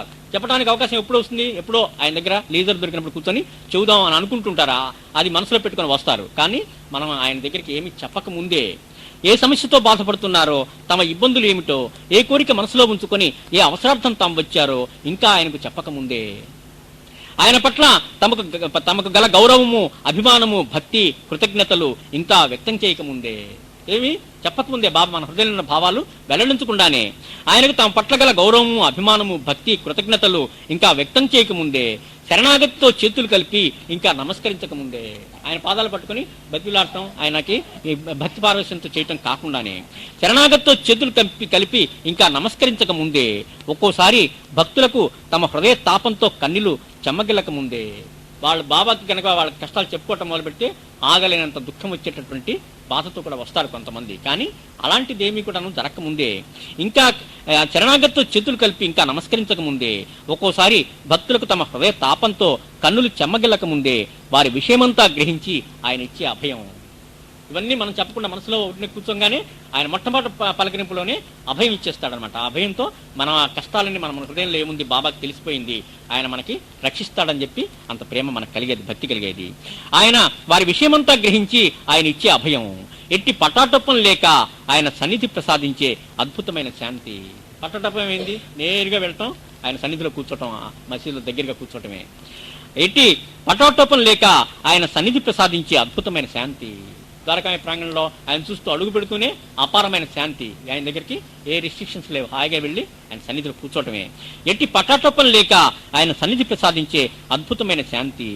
తమ గురించి కానీ, ఈ విశ్వంలోని ప్రతి చిన్న కదలిక గురించి కానీ తాము ఆయన ముందు వ్యక్తం చేసే అవసరం ఏమీ లేదని, ఏమీ చెప్పక్కల, సర్వం తెలుసు అనే విషయం మనకు వెంటనే అవగతం అయిపోతుంది. ఎట్టి పటాటంబం లేక ఆయన సన్నిధి ప్రసాదించే అద్భుతమైన శాంతి. తమ గురించి కానీ, ఈ విశ్వంలోని ప్రతి చిన్న కదలిక గురించి కానీ తాము ఆయన ముందు వ్యక్తం చేసే అవసరం ఏమీ లేదని, తమకేం కావాలో, తమకు ఏది మంచో, తమని ఏది ఆదేశించాలో, తమకు ఏది ప్రసాదించాలో, తమని ఎలా తీర్చిదిద్దాలో, తమని ఎలా సరిదిద్దాలో ఆయనకు తెలుసునని, ఆయన ఆశ్రయించిన క్షణం నుంచి తమ జీవిత చుక్కాని ఆయన చేతిలో ఉన్నదని భక్తులకు తెలిసేది. నిర్భయంగా ఉండేవాళ్ళు, ఇంకా బాబానే మన జీవితాన్ని నడుపుతాడని చెప్పి నమ్మకం కలిగేది. ఆశ్రయించిన క్షణం నుంచి తమ జీవిత చుక్కాని ఆయన చేతుల్లోనే ఉన్నదని భక్తులకు తెలిసేది. సాయి సన్నిధిలో దొరికే అద్భుతమైన పారవశ్యం అలా అనుభవిస్తూ కూర్చొని అందులో మునుగుతూ తేలుతూ ఆ పారవశ్యాన్ని గుట్టకలు వేస్తూ ఉండటం కంటే ఇంకేమీ భక్తులకు తోచేది కాదు. పరిపరి ఆలోచనతో వచ్చిన వాళ్ళు అడగటానికి మనసు అట్లా నిశ్చలమై శాంతిగా అయిపోయి ఇంక అడగటానికి ఏమీ ఉండేది కాదనమాట. ఆనంద పారవశ్యంలో అలాగే ఉండిపోయేవారు. సాయి సన్నిధిలో దొరికే అద్భుతమైన పారవశ్యం అలా అనుభవిస్తూ కూర్చొని అందులో మునుగుతూ తేలుతూ ఆ పారవశ్యాన్ని గుట్టకలు వేస్తూ ఉండటం కంటే ఇంకేమీ భక్తులకు తోచేది కాదు. మనసు అట్లాగే ఆ బాబా యొక్క దివ్య రూపం మీద అట్లా నిలిచిపోయి అక్కడ జరుగుతున్నదంతాను చూస్తూ ఉండటమే చేసేవాళ్ళు భక్తులు ఎక్కువగాను. అక్కడే వాళ్ళకి ఆనందం దొరికేదనమాట. అలాగే బాబా లాంటి మహాత్ములు ఎవరైనా సరే ఆ మహాత్ముల సన్నిధిలో అలాగే అనుభవం కలిగిందని చెప్పి అందరి చరిత్రలో కూడా అట్లా రాసింది. రమణ మహర్షి దగ్గరికి పోతే మనసు అలాగే నిలిచిపోయి ఆయన చూస్తూ కూర్చునేవాళ్ళు ఎక్కువ మంది. ధ్యానంలో అదంతరదే లీనమైపోతుండేది మనసు. అట్లాగే పరమహంస దగ్గర కూడాను అట్లాగే భక్తి పారవశ్యం కలిగేదనమాట. బాబా దగ్గర కూడా వెళ్ళిన తర్వాత అనేకమైన ప్రశ్నలతో వచ్చి అడగాలని వచ్చిన వాళ్ళు కూడా అట్లా ఆ దివ్యత్వాన్ని, ఆ దివ్య ప్రభావాన్ని అనుభవిస్తూ అలా కూర్చునేవారు. మాస్టర్ దగ్గర కూడా సత్సంగతిలో వచ్చేవాళ్ళు అనేక సందేహాలతో వచ్చి ఏం అడగకుండానే సందేహాలు తిరిగి వెళ్ళిపోయిన వాళ్ళు చాలా మంది ఉన్నారన్నమాట. అట్లాంటిది వాళ్ళ సన్నిధి యొక్క ప్రభావం. శ్రీ సాయినాథ్ మహారాజ్ కీ జై, భరద్వాజ మహారాజ్ కీ జై, గురుదేవ దత్త కీ జై. ఏకనాథ్ మహారాజు గారు అంటారు, భక్తులు సంతులు సాధువులు ఎవరి వద్ద ఉంటారో అక్కడ అనర్థాలకు ప్రవేశం ఉండదు. ఇందాక బాబా ద్వారకామాయి గురించి మనం చెప్పుకున్నాం. సంతులు ఎలా ఉంటే అక్కడ ఏం జరుగుతుందో ఏకనాథ్ మహారాజు గారు చెప్పారు.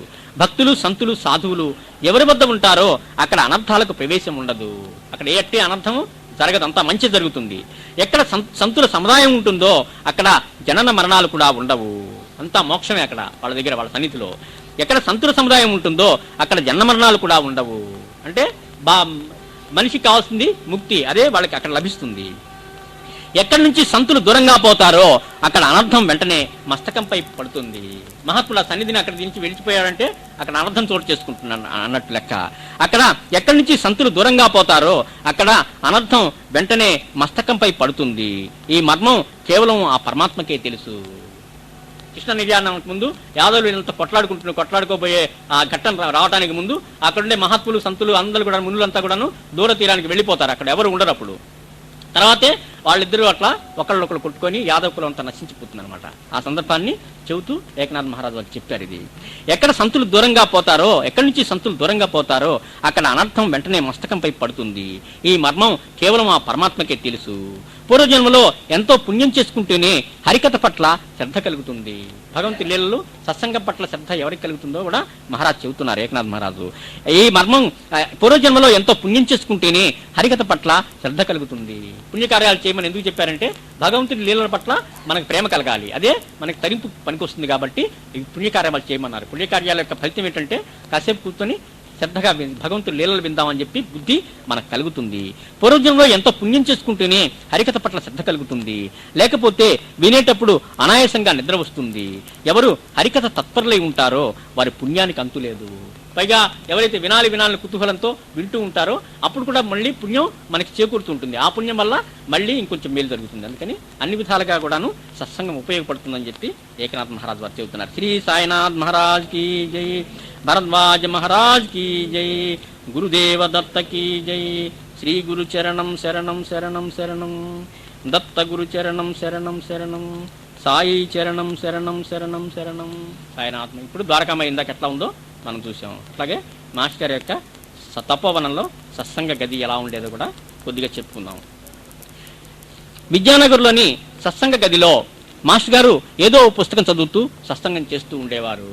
ఆయన అవతార కార్యం అట్లా కూర్చుంటేనే ఆయన ప్రభావం వల్ల అంతా కూడాను భక్తి వ్యాపించిపోతూ ఉండేది. మాస్టర్ గారు ఎప్పుడు ప్రబోధం, ఆయన వచ్చిన వాళ్ళని విడిచిపెట్టకుండా జ్ఞానం బోధిస్తూనే ఉండేవారు. ఎప్పుడును ఆయన జ్ఞానాన్ని కొత్తది తెలుసుకుంటూ ఉంటాం, ఇతరులకు చెప్పుతూ ఉంటాం. అది మాస్టర్ యొక్క అవతార కార్యం. అందుకని భరద్వాజ తపోవనంలో మనం చెప్పుకుంటున్నాం. విద్యానగర్లోని సత్సంగ గదిలో మాస్టర్ గారు ఏదో ఒక పుస్తకం చదువుతూ సత్సంగం చేస్తూ ఉండేవారు. ఒక పుస్తకం తర్వాత ఒక పుస్తకం పూర్తి చేస్తూ ఉండేవారు. వరుసగా ఆధ్యాత్మిక గ్రంథాలన్నీ ఒక పుస్తకం కొన్ని నెలలు మాసాలు పట్టేది ఒక పుస్తకం, పెద్ద పెద్ద గ్రంథాలు అయితే. తర్వాత ఇంకో పుస్తకం, అట్లా వరుసగా ఏదో సత్సంగం ఒక పుస్తకం తర్వాత చెబుతూనే ఉండేవారు. అందుకని అన్ని అద్భుతమైన గ్రంథాలతో పరిచయం జరగటం మనకు జరిగింది. అందువల్లే విద్యానగర్ సత్సంగ గదిలో మాస్టర్ గారు ఏదో ఒక పుస్తకం చదువుతూ సత్సంగం చేస్తూ ఉండేవారు. ఒక పుస్తకం తర్వాత ఒక పుస్తకం పూర్తి చేస్తూ ఉండేవారు. లేకపోతే ఆయనకు కలిగిన స్ఫురణ బట్టి ఏదో పుస్తకం తీసి చదివేవారు. లేకపోతే బలాన్ రోజు ఆ పుస్తకం తీసుకొచ్చి ఇవ్వండి, అది చదువుతానని చెప్పి బీరువాలోంచి, ఆయన లైబ్రరీ బీరువాలోంచి ఒక పుస్తకం అట్లా లాగి తీసి అందులో చదువుతుండేవారు ఒక్కోసారి.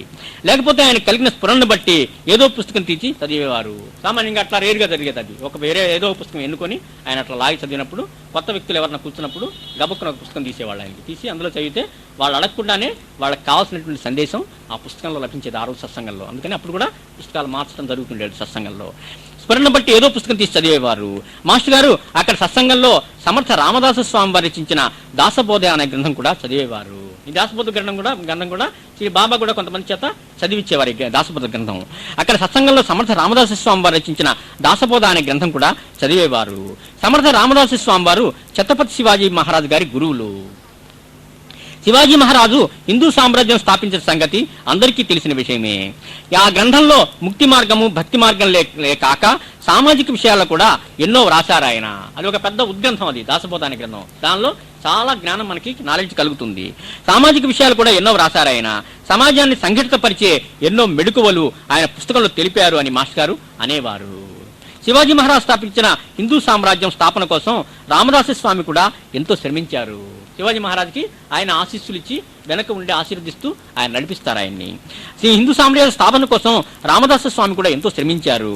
ఆయన ఏం చేసేవారంటే ఆయన ప్రణాళిక అంతా దాసబోధ అనే గ్రంథంలో వ్రాశారు. ఆ ప్రణాళిక ప్రకారంగా కోసము శిష్యుల చేత రోజు 2 దాసబోధ గ్రంథపతులు లిఖింపజేసేవాళ్ళు. అప్పట్లో ప్రింటింగ్ ప్రెస్సులు లేవు, నకలు రాసుకోవాల్సింది ఎవరైనా కానీ పుస్తకాలు. దాసబోధ గ్రంథపతులు లిఖింపజేసేవారు. ఆ 2 ప్రతులు 2 శిష్యులకు ఇచ్చి చెరువుకు గ్రామానికి పంపేవారు.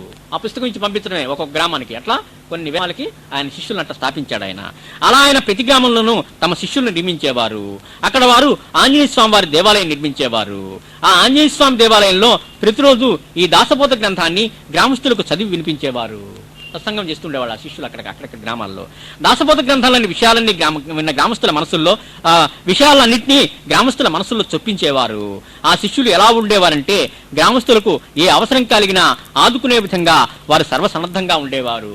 అన్ని విద్యలు నేర్పి ఆయన పంపించేవాడు ఈ దాసబోధ గ్రంథం ఇచ్చి.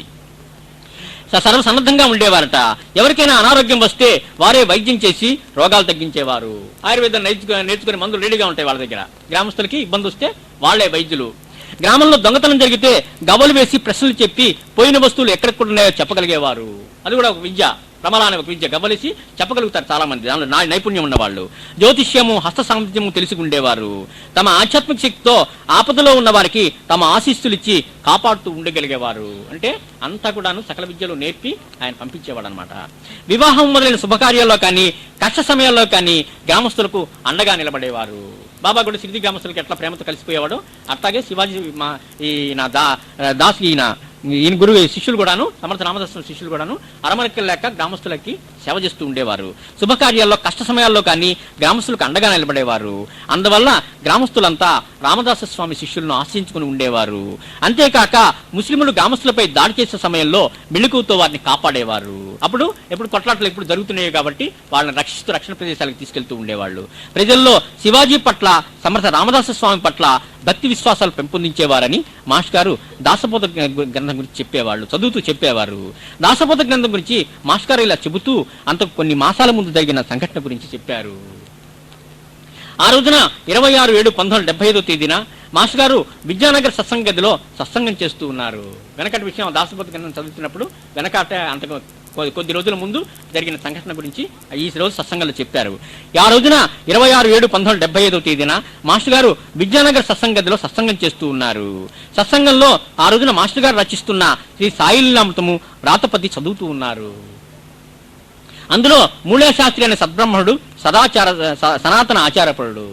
మొదట పబ్లిష్ చేయడానికి ముందు సాయిలీలామృతం పుస్తకం మొట్టమొదట వ్రాతపతినే సత్సంగం చేసి చెప్పేవాళ్ళు. ఆ రోజున మాస్టర్ గారు రచిస్తున్న సాయిలీలామృతం వ్రాతపతిని చదువుతూ ఉన్నారు. అందులో మూలే శాస్త్రి అనే సద్బ్రాహ్మణుడు సనాతన ఆచారపరుడు అగ్నిహోత్రి. అతడు నాగపూర్కి చెందిన బూటి అనే కోటీశ్వరుని మిత్రుడు. బూటి సిరిదిలో సాయి సన్నిధిలో ఉండగా మూలే శాస్త్రి అత్యవసరం పని మీద బూటిని కలవటానికని సిద్ధికి వచ్చాడు. బూటి గారు ఎప్పుడు ఎక్కువగా బాబా సన్నిధిలో ఉండేవాడు. ఆయనతో పని ఉండటం వల్ల మూలే శాస్త్రి గారు వెతుక్కుంటూ సిరిది వచ్చాడు బూటి గారి కోసం. బూటి సిరిదిలో సాయి సన్నిధిలో ఉండగా మూలే శాస్త్రి అత్యవసరమైన పని మీద బూటిని కలవటానికి సిరిది వచ్చాడు. వచ్చిన మరునాడు ఉదయం శాస్త్రి నిత్యానుష్ఠానం చేసుకుంటూ అగ్నిహోత్రం చేసుకుంటూ ఉండగా, పొద్దున్నే ఈయన కార్యక్రమం ఈయన నిత్యనేమో ఈయనకి అగ్నిహోత్రం అంతా చేసుకోవాలి. అట్లా చేసుకునే సమయంలో బాబా కబురు చేస్తాడు. నేను శాస్త్రి నిత్యానుష్ఠానం చేసుకుంటూ అగ్నిహోత్రం చేసుకుంటూ ఉండగా ద్వారకామాయిలో సాయి సన్నిధిలో ఆ సమయంలో ఉన్న బూటితో నాగపూర్ నుంచి వచ్చిన ఆ బ్రాహ్మణుడిని దక్షిణ తీసుకురమ్మను అని బూటిని శాస్త్రి వద్దకు పంపారు. బూటి ఆ మాట శాస్త్రితో చెప్పి త్వరగా దక్షిణ తీసుకొని బాబా దర్శనానికి రమ్మని చెప్పగా, శాస్త్రి ఏమాత్రం ఇష్టం లేకపోయినా మిత్రుడి మాట కాదనలేక ఆయన ఏమన్నా నా గురువా దక్షిణ అడగటానికి అని నసుక్కుంటూ విసుక్కుంటూ వచ్చి దూరం నుంచే నమస్కరించుకున్నాడు. సుతరాము ఇష్టం లేదు బాబా దగ్గరికి పోవటానికి, బూటి గారి కోసం ఈయన వచ్చింది. అందుకని ఆయన బూటి ద్వారా కబురు చేసేటప్పటికే మాట కాదనలేక విసుక్కుంటూ వస్తాడనమాట. ఏంటి ఈయన దగ్గరికి నేను ఎందుకు పోవాలని చెప్పినని. ఏమాత్రం ఇష్టం లేకపోయినా మిత్రుడి మాట కాదనలేక ఆయన ఏమన్నా నా గురువా దక్షిణ అడగటానికి అని నడుచుకుంటూ విసుక్కుంటూ వచ్చి దూరం నుంచి నమస్కరించుకున్నాడు. అస్సలు సుతరాము ఇష్టం లేదు, అంత దూరంలో నుంచి నమస్కారం చేసుకున్నాడు. కానీ అక్కడ తను ఉంటాడనుకున్న ముస్లిం ఆకారంలో ఉన్న బాబా లేరు. బాబా దగ్గర రాలా, ఆయన వసతిలో ఉన్నాడు. బుట్టి కోసం కదా వచ్చింది. అందుకని ఇక్కడ ముస్లిం పకీర్ ఉంటాడని బుట్టి ద్వారా తెలుసుకున్నాడు. తీరా వచ్చి ఆయన దగ్గర చూసేటప్పటికే అక్కడ ముస్లిం పకీరే కనిపించలేదు ఈయనకి. కానీ అక్కడ తను ఉంటాడనుకున్న ముస్లిం ఆకారంలో ఉన్న బాబా లేరు. బాబా స్థానంలో ఏనాడో పరమతి ఇచ్చిన శాస్త్రి గారి గురువు గారైన గురుగోలప్ప స్వామి కూర్చుని ఉన్నారు. తీరా చూస్తే ఈయన గురువు గారు కూర్చుని ఉన్నాడు. అక్కడ పైన ఆయన సమాధి అయిపోయిన గురువు గారు. బాబా స్థానంలో ఏనాడో పరమతి ఇచ్చిన శాస్త్రి గురువు గారైన గురుగోలప్ప స్వామి కూర్చుని ఉన్నారు. తన గురువును సశరీరంగా అక్కడ చూచిన శాస్త్రి ఆశ్చర్యంతో, ఆనందంతో, తన్మయత్వంతో గురుస్మరణ చేస్తున్నాడు. ఇంకా గురువు గారి ప్రత్యక్షం అయ్యేటప్పటికే అంతా మర్చిపోయాడు. ఆయన ఇంకా గురుస్మరణలో ఉన్నాడు. అక్కడ తన గురువును సశరీరంగా అక్కడ చూసిన శాస్త్రి గారు ఆశ్చర్యంతో, ఆనందంతో, తన్మయత్వంతో గురుస్మరణ చేస్తున్నారు. కొంతసేపటికి మరలా అక్కడ బాబా శాస్త్రి వైపు చేయి చాచి దక్షిణ అడుగుతూ కనిపించారు. 2 నిమిషాలు దర్శనం అయింది కొద్దిసేపు. తర్వాత బాబా యథాప్రకారంగా చేయి చాపి దక్షిణ అడుగుతున్నాడు. చాపి దక్షిణ అడుగుతూ కనిపించారు.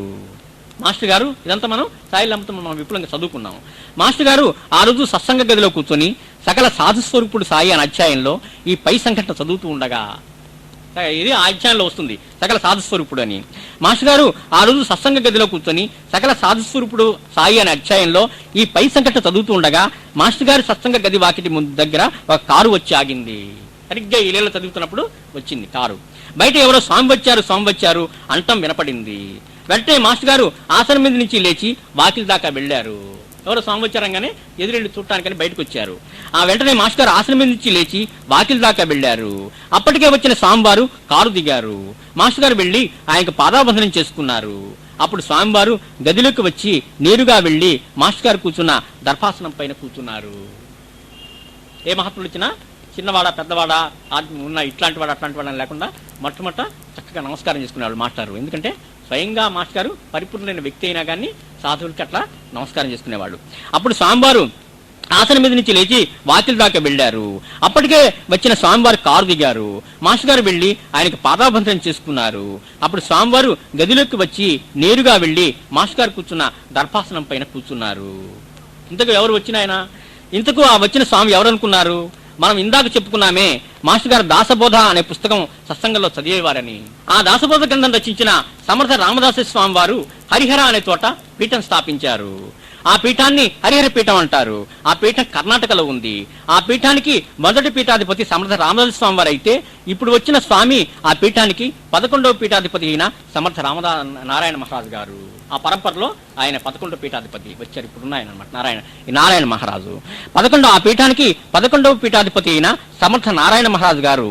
అటువంటి అత్యున్నత పీఠాధిపతి తానుగా తాను మాస్టర్ గారి సత్సంగ గృహానికి వచ్చి మాస్టర్ గారు కూర్చునే దర్భాసనం పైన సుమారు 2 గంటల సేపు కూర్చొని సత్సంగ సభ్యులందరినీ ప్రత్యేకంగా ఆశీర్దించి వెళ్ళిపోయారు. ఎందుకంటే దాసబోధ పుస్తకం కూడా అక్కడ పారాయణ జరిగింది కాబట్టి ఆ సాంప్రదాయానికి చెందిన ఆయన వెతుక్కుంటూ వచ్చాడు మాస్టర్ గారి దగ్గరికి, ఆయన గదికి. అట్లాగే మన సత్సంగాలు మనం కూడా గుడి చరిత్ర రకరకాల చరిత్రలు చదువుతుంటే ఏ చరిత్ర చదువుతున్నప్పుడు ఆ స్వామి మనకి స్వప్నంలో దర్శించడం అన్నీ జరుగుతుంటాయి అనమాట. ఎందుకంటే వాళ్ళకి మనకి ఒక లింక్ ఏర్పడుతుంది అనమాట. మనం చేసే స్మరణ వల్ల అందుతుంది వాళ్ళకి. ఆ స్మరణ అంది వాళ్ళు మనకు అభయమిస్తుంటారు. అట్లాంటిదే ఈ సంఘటన కూడా. అక్కడ ఆయన రాసినటువంటి గ్రంథం పారాయణ చేయబట్టి ఆ సాంప్రదాయంలో ఆ గురువు గారు వెతుక్కుంటూ అక్కడికి వచ్చారు. ఆ పీఠానికి 11వ పీఠాధిపతి అయిన సమర్థ నారాయణ మహారాజు గారు అటువంటి అత్యున్నత పీఠానికి తాను మాస్టర్ గారి సత్సంగ గృహానికి వచ్చి మాస్టర్ గారు కూర్చున్న దర్భాసనం పైన సుమారు 2 గంటల సేపు కూర్చొని సత్సంగ సంపత్తులందరినీ ప్రత్యేకంగా ఆశీర్వదించి వెళ్ళిపోయారు. ఎందుకు అంతటి మహాత్ముడు పీఠాధిపతి ఈయన గృహానికి రావటం? ఆయనకి అంత అవసరం వచ్చింది ఇక్కడ దాకా వెతుక్కుంటూ రావడానికి? ఎందుకు అంతటి మహాత్ముడు పీఠాధిపతి ఈయన గృహానికి రావటం అంటే, ఉన్నత శ్రేణికి చెందిన మహాత్ములకు తెలిసిపోతుంది వారు ఎంతో ఆధ్యాత్మిక శక్తిపరులై ఉంటారు. అందుకని సహజంగానే వారు ఆధ్యాత్మిక కేంద్రాలను ఆధ్యాత్మికవేత్తలను గుర్తుపట్టగలిగే సామర్థ్యం కలిగి ఉంటారు. వాళ్ళకి తెలియదే ఉంది, బాగా పరిణతి చెంది ఉంటారు కాబట్టి అంత తెలిసిపోతుంది వాళ్ళకి.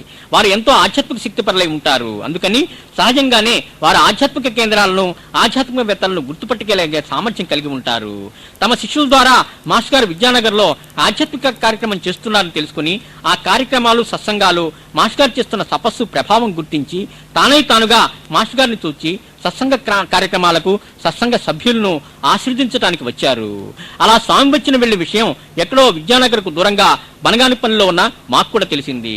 అప్పుడు మేము స్వామి వచ్చిన సమయంలో మేము కూడా అక్కడ ఉంటే బాగుండేది కదా, మాకు అదృష్టం లేకపోయింది అనుకున్నాము. ఆ తర్వాతనే మేము విద్యానగర్ వచ్చి కొన్ని రోజులు అక్కడ ఉన్నాము. శ్రీ సాయినాథ్ మహారాజ్ కి జై, భరద్వాజ మహారాజ్ కి జై, గురుదేవ దత్త కి జై. అప్పుడు ఆయన మహారాజు వచ్చి వెళ్ళిపోయాటే మిగతా సత్సంగ సభ్యులంతా కూడా దర్శనం చేసుకుని మేము చేసుకోలేకపోయామే అని చెప్పి అనుకున్నాం మనసులో. శ్రీ సాయినాథ్ మహారాజ్ కి జై, భరద్వాజ మహారాజ్ కి జై, గురుదేవ దత్త కి జై. శ్రీ గురు చరణం శరణం శరణం శరణం, దత్త గురు చరణం శరణం శరణం, సాయి చరణం శరణం శరణం. దిగంబరా దిగంబరా శ్రీపాద వల్లభ దిగంబరా, దిగంబరా శ్రీపాద వల్లభ దిగంబరా, దిగంబరా దిగంబరా గురుదేవ దత్త దిగంబరా, దిగంబరా గురుదేవ దత్త దిగంబరా, దిగంబరా దిగంబరా శ్రీపాద వల్లభ దిగంబరా, దిగంబరా దిగంబరా శ్రీపాద వల్లభ దిగంబరా, దిగంబరా దిగంబరా నృసింహయతి వర దిగంబరా, దిగంబరా నృసింహయతి వర దిగంబరా, దిగంబరా దిగంబరా మాణిక్య ప్రభు గురు దిగంబరా, దిగంబరా మాణిక్య ప్రభు గురు దిగంబరా, దిగంబరా దిగంబరా అక్కల కోట గురు దిగంబరా, దిగంబరా అక్కల కోట గురు దిగంబరా, దిగంబరా దిగంబరా తాజుద్దీన్ బాబా దిగంబరా, దిగంబరా తాజుద్దీన్ బాబా దిగంబరా, దిగంబరా దిగంబరా గజానన్ మహారాజ్ దిగంబరా, గజనన్ మహారాజ్ దిగంబరా, దిగంబరా దిగంబరా ధునీవాల దద దిగంబరా, దిగంబరా దిగంబర ధునీవాల దద దిగంబరా, దిగంబరా దిగంబరా వాసుదేవ గురు దిగంబరా, వాసుదేవ గురు దిగంబరా దిగంబరా దిగంబరా సాయినాథ ప్రభు దిగంబరా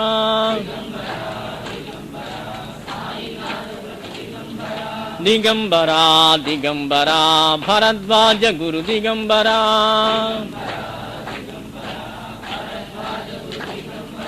దత్తా దత్తా దత్త ప్రసన్నా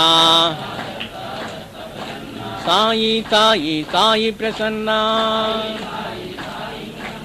శ్రీ సాయినాథ మహారాజ్ కి జై.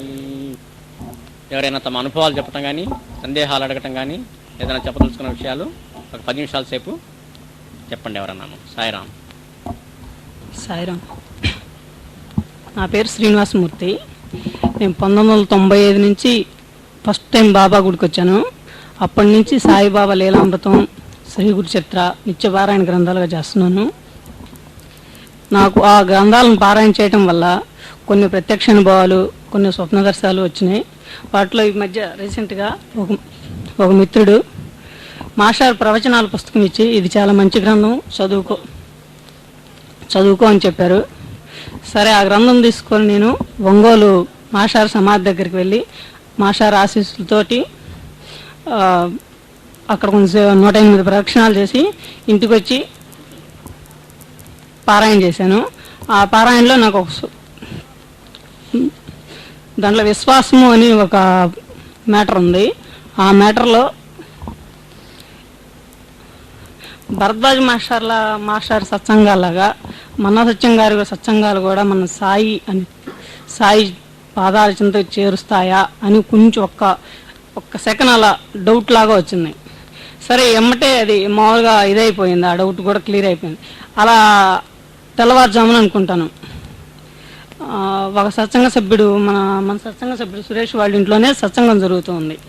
ఆ సత్సంగంలో మాస్టర్ పూజ జరుగుతూ ఉంది.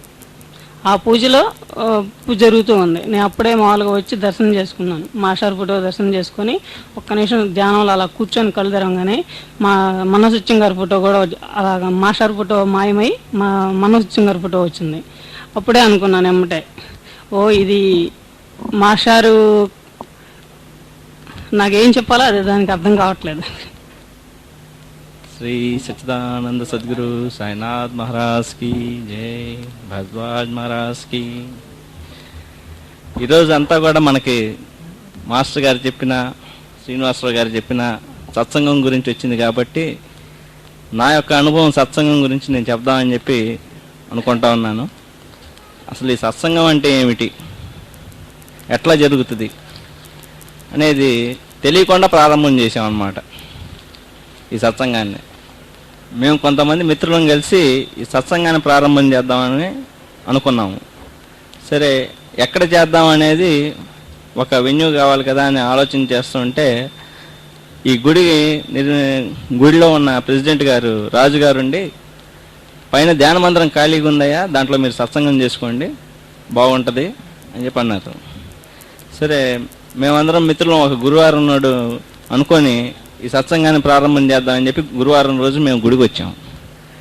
గుడికి వస్తే అక్కడ శాస్త్రి గారు అని చెప్పి ఉన్నారు కౌంటర్లో. వారిని మేము తాళాలు అడిగాం అనమాట. ధ్యాన మందిరం తాళాలు ఇస్తే మేము సత్సంగం చేసుకుంటామండి అన్నాం. ఊరి కుర్ర వెదవల్లారా, మీకు సత్సంగం అంటే తెలుసు అసలు? మీకేం తెలియదు, పైన పోయి పోకిరి పనులు చేస్తారు మీరు, కనుక బయట పోయి ఎక్కడో జాట చేసుకోండి మీరు, ఏ భజనో గిజనో, అంతేగాని ఈ సత్సంగాలు ఇస్తంగాలు మీకేం తెలిసిపోండి అన్నారు.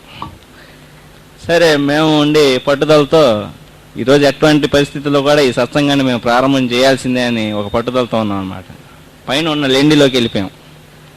మేము ఒక 5 మిత్రులం కలిసి వెళ్ళి లేండిలో కూర్చొని మేము ఆలోచనలో పడ్డాం, ఈ సత్సంగం ఎట్లా చేయాలి, అసలు ముందు మొదలైంది అనేది మాకు తెలియదు. సరే, ఒక అరగంట సేపు ధ్యానం చేద్దామని చెప్పి అందరం కూడా ధ్యానంలో కూర్చున్నాం. అంటే ధ్యానం మాకు కుదరలేదండి వాస్తవానికి, ఏదో నామస్మరణం చేస్తూ కూర్చున్నాం. సరే, నామస్మరణం చేసి మేము కళ్ళు తెరిచేదలికి వెనక రాజుగారు నుంచొని ఉన్నారు. వారుండి, ఏందబ్బాయిలు మీరు ఇంత కోపంగా వచ్చేసారు పైకి అని చెప్పి మమ్మల్ని కొద్దిగా అన్నారు. అంటే సార్ మాకు కోపం ఏం లేదని, మాకెందుకండి కోపం, కాకపోతే సత్సంగం బిగిన్ చేద్దాం అనుకున్నాం కాబట్టి ఈరోజు మేము బిగిన్ చేయాల్సిందే అని చెప్పి పట్టుదలతో పైన మేము చేసేద్దాం అనుకుంటున్నాం అన్న. అప్పుడు రాజుగారు అడిగారు, కిందకి వెళ్దాం పదండి ధ్యాన మందిరంలోకి, నేను ఏర్పాట్లన్నీ చేసి వచ్చాను అన్నారు. సరే కిందకి వచ్చాం మేము. వస్తే లోపల మమ్మల్ని ఎవరైతే నానా మాటలు అన్నారో వారు కూడా లోపల ఉన్నారు, శాస్త్రి గారు. సరే వారు నుండి కొద్దిగా అబ్లైజ్ అయ్యారు, మీరు ఏమనుకోకండి, నేను వేరే వేరే వాళ్ళు వస్తూ ఉంటారు కొద్దిగా, వాళ్ళతో పాటు మిమ్మల్ని పోల్చాను, సారీ అని చెప్పి అసలు మీకు సత్సంగం గురించి తెలుసా అని చెప్పి మమ్మల్ని అడిగారు. మాకు తెలియదండి అన్నాం. సరే ముందు నేను పారాయణం చేస్తానమ్మా, పారాయణం వినండి అని చెప్పి ఒక అధ్యాయం పారాయణం చేసి ఆ తర్వాత ఈ సత్సంగాన్ని అట్లా బిగిన్ చేసామన్నమాట. అప్పుడు మాకు కొంతకాలం దాకా కూడా ఇదే సత్సంగం అనుకుంటా ఉన్నాం మేము, ధ్యానం చేయటం, భజన చేయటం, వెళ్ళిపోవటం. మాకు పారాయణం చేయటం కానీ లేకపోతే వేరే వేరే విషయాలు మాకు తెలియలేదు. తర్వాత అట్లా అట్లా మాస్టర్ గారు పరిచయం అయ్యారు. మాస్టర్ గారు పరిచయం దగ్గర నుండి మాస్టర్ గారు అన్నారు, మీరు ఎప్పుడన్నా సత్సంగం, ధ్యానము సత్సంగం కదా మాస్టర్ గారు, బుక్ మాస్టర్ గారి బుక్ చెప్పారు మీరు, సత్సంగము భజన అనే బుక్ మాస్టర్ గారు ఉండి అది చదవండి అమ్మా, మీకు అంతలో మొత్తం అర్థం అవుతుంది అన్నారు. ఆ బుక్ చదివిన దగ్గర నుండి మాకు ఈ ప్రక్రియ అనేది అర్థమైంది. ఫస్ట్ పారాయణం చేయాలని కానీ, తర్వాత ధ్యానం చేయాలని కానీ, తర్వాత భజన చేయాలని కానీ. ఇది ఒక 6 years నుండి మేము కంటిన్యూస్గా చేసుకుంటూ వస్తున్నాం. మాస్టర్ గారి ఆశీస్సులతో ఇది ఇట్లా జరుగుతూ వస్తుంది. ఈ సత్సంగం గురించి నా యొక్క అనుభవాన్ని నేను చెప్పుకోగలిగినందుకు I'm feeling very happy. Thank you for all. Shri Sainath మహారాజ్కి జై. మాస్టర్ గారు ఆయన అవతారికరం అంతా తపోవనంలో మొట్టమొదలైంది విద్యానగర్లో. అప్పుడు ఆయన బాబాను ప్రార్థిస్తారు, ఈ బొంతరాల లాంటి జీవితం నాకొద్దు, ఇక్కడికి నేను తీసుకొచ్చావు, నువ్వు ఇక్కడ నాకు సత్సంగానన్నా ప్రసాదించు, లేకపోతే సత్సంగం ఉన్న చోటుకన్నా నన్ను తీసుకెళ్ళి అని చెప్పి ప్రార్థిస్తారు. ప్రార్థించిన తర్వాత బాబా ఆయనకి సత్సంగాన్ని అక్కడే అనుగ్రహిస్తారు. అనుగ్రహించినప్పుడు అలా బాబా చేత ఈ సత్సంగం అనేది అనుగ్రహింపబడింది మన సాయి మాస్టర్ సాంప్రదాయంలో. మొట్టమొదట బాబానే ఏర్పాటు చేశాడు సత్సంగం అక్కడ విద్యానగర్లో. ఆ తర్వాత మేము మాస్టర్ గారి దగ్గరికి విద్యార్థులంతా వచ్చి సత్సంగం అక్కడ నిత్య సత్సంగం జరుగుతున్నప్పుడు ఇందాక మనం చూసాం వాతావరణం ఎలా ఉండేది అనేది. ఈయన దగ్గర అవధూతుల దగ్గరికి అంతా మాస్టర్ గారు తిరుగుతూ మహాత్ములందరి దగ్గరికి పోవటం, సంబంధాలు ఎక్కువగా ఉండేవి కాబట్టి ఆయన షిరిడి వెళ్ళినా ఎక్కడికి వెళ్ళినా కానీ ఆయన చేసే ప్రార్థనలో ఒక ముఖ్యమైన భాగం ఏంటంటే మా సత్సంగాలన్నీ మీకు ఆశీస్సులు ఇవ్వండి అని చెప్పి ప్రతి మహాత్ముడి దగ్గర ఆయన ప్రార్థన చేసి వచ్చేవాళ్ళు. వాళ్ళు అట్లాగే మీకు మీ సత్సంగానికి మా అనుగ్రహాలు, పూర్తి అనుగ్రహం ఉంది అని చెప్పి వాళ్ళంతా కూడాను అభయం ఇచ్చారు, అనుగ్రహం ప్రసాదించారు, ఆశీస్సులు ఇచ్చారు. అందువల్ల మనం చేసే సత్సంగాలు మనకి సరైన మార్గాన నడిపిస్తాయని చెప్పి మనకి ఇదనమాట. ఎప్పుడంటే మనం హేమాత్మంతికి బాబా చెప్పినప్పుడు మన అహంకారాన్ని పక్కన పెట్టి మనం ఆయన పాద సన్నిధిలో ఉన్నప్పుడు మనకెంత కూడాను అనుగ్రహం తప్పకుండా లభిస్తుంది. నేను కాదు, ఎవరు చేసినా సరే, సత్సంగం అనేది ఎవరు చేసినా సరే, ఆ సత్సంగం ద్వారా మనం ఈ అవతారమూర్తిని అందుకని అందరినీ తలుచుకున్నది ఈ 10 మందిని మనం అవధూతం తలుచుకుంటాం. ఎందుకంటే మాస్టర్ గారు వాళ్ళ దగ్గరికి వెళ్ళి ప్రార్థన చేసి సత్సంగానికి అనుగ్రహం ఇవ్వమని చెప్పి కోరి ఆశీస్సులు మనందరి కోసం ఆయన పొందారు కాబట్టి వాళ్ళని తలుచుకుంటే ఆ అనుగ్రహం మన మీద ప్రసరిస్తూ ఉంటుంది. అందుకని ప్రతిరోజు సత్సంగంలో మన రోజు కూడాను ఈ అవధూతులందరినీ దత్త భజన మనం చేసుకునేది, అందుకు దిగంబర భజన చేసుకుని ఆ 10 మంది ఎవరైతే ఆశీస్సులు ఇచ్చారో వాళ్ళందరినీ మనం స్మరణ చేసుకుంటాం. మిమ్మల్ని మనం మర్చిపోలేదు, మీ ఆశీస్సులు అట్లా మా మీద ప్రసరిస్తూనే ఉండండి అని చెప్పి చెప్పుకోవడం అనమాట, వాళ్ళని స్మరించడం అంటే. అందుకని ఆ కారణంగా మనం ఆ పద్ధతిలో మాస్టర్ గారు చెప్పిన పద్ధతిలో కనుక సత్సంగం చేసుకునేటట్లయితే ఎవరు ఆ సత్సంగ కార్యక్రమం మొదలుపెట్టినా సరే ఆ దివ్యాశిస్తులు మనకు వచ్చి మన సరైన మార్గాన నడవగలుగుతాం అనమాట. అదే మీకు ఇచ్చిన నిదర్శనం కూడా అదే.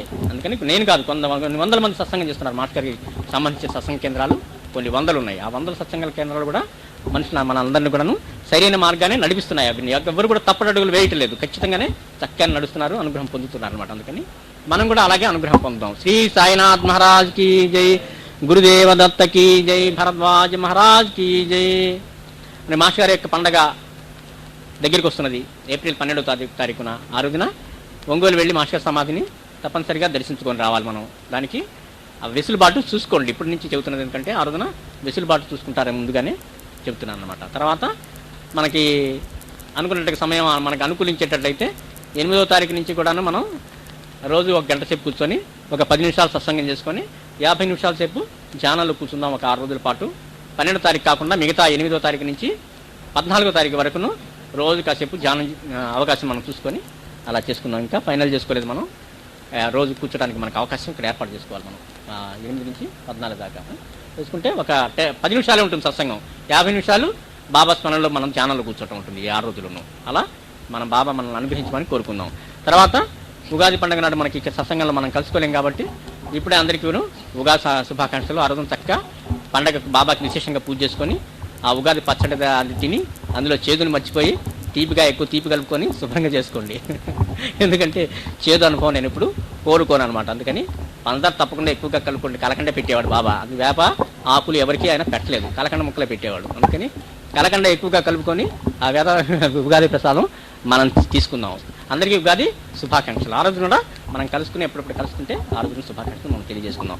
శ్రీ సాయినాథ్ మహారాజ్ కి జై, భరద్వాజ్ మహారాజ్ కి జై, గురుదేవ దత్త కి జై. అంచేత ఉగాది నాడు కూడా మన పంచాంగ శ్రవణం అంతా కింద పండితులు వచ్చి చెబుతారు. అది విన్న తర్వాత మన జాతకాలు ఎట్లా ఉన్నాయో ఒకసారి విని దానిలో లోపాలు సవరించమని చెప్పి మనం బాబాను ఆ రోజున వేడుకుందాం. శ్రీ సాయినాథ్ మహారాజ్ కి జై, గురుదేవ దత్త కి జై, భరద్వాజ్ మహారాజ్ కి జై. సాయిరామ్. ఈ రోజున మళ్ళీ మనం ఒకసారి ఆ సద్గురుమూర్తుల్ని స్మరించుకుందాం. వాళ్ళ కృప మన మీద పూర్తిగా వర్షిస్తున్న బట్టే మనం ఇలా కూర్చొని ఆ సద్గురుమూర్తుల చెంత కూర్చొని సత్సంగం చేసుకుంటున్నామని చెప్పి కృతజ్ఞతాపూర్వకంగా వాళ్ళని ఒకసారి స్మరించుకుందాం. శ్రీ సాయినాథ్ మహారాజ్ కి జై, భరద్వాజ్ మహారాజ్ కి జై, గురుదేవ దత్త కి జై. ఇక్కడ సత్సంగం ఏర్పాటు చేసిన వారికి, సత్సంగానికి వచ్చిన భక్తులకి, రాలేనటువంటి అనేక కారణాల వల్ల సత్సంగానికి రాలేనపోయేటువంటి భక్తులకి, మహాత్ముల మీద విశ్వాసం ఉన్నవారిని, విశ్వాసం లేని వారిని కూడా ఆ సద్గురుమూర్తులు కరుణించి శుభ్రమైన మార్గాన్ని నడిపించమని ప్రార్థిస్తూ ఉన్నాను. అంటే నన్ను కలుపుకోవడం మర్చిపోతున్నాను. సత్సంగాన్ని చెప్పినటువంటి నన్ను కూడా అనుగ్రహించాలని బాబాను కోరుకుంటున్నాను. అంతేకాకుండా మనలో తెలిసి తెలియక చేసిన పొరపాట్లు ఏమైనా ఉంటే మన్నించి మనల్ని శుభ్రమైన మార్గాన్ని నడిపించమని ఆ సద్గురుమూర్తులను ప్రార్థిస్తూ ఉన్నాను. సాయినాథ్ మహారాజ్కి జై. మనం ఎప్పుడు ఇలాగే సత్సంగంలో ఉందాం. సాయిరాం.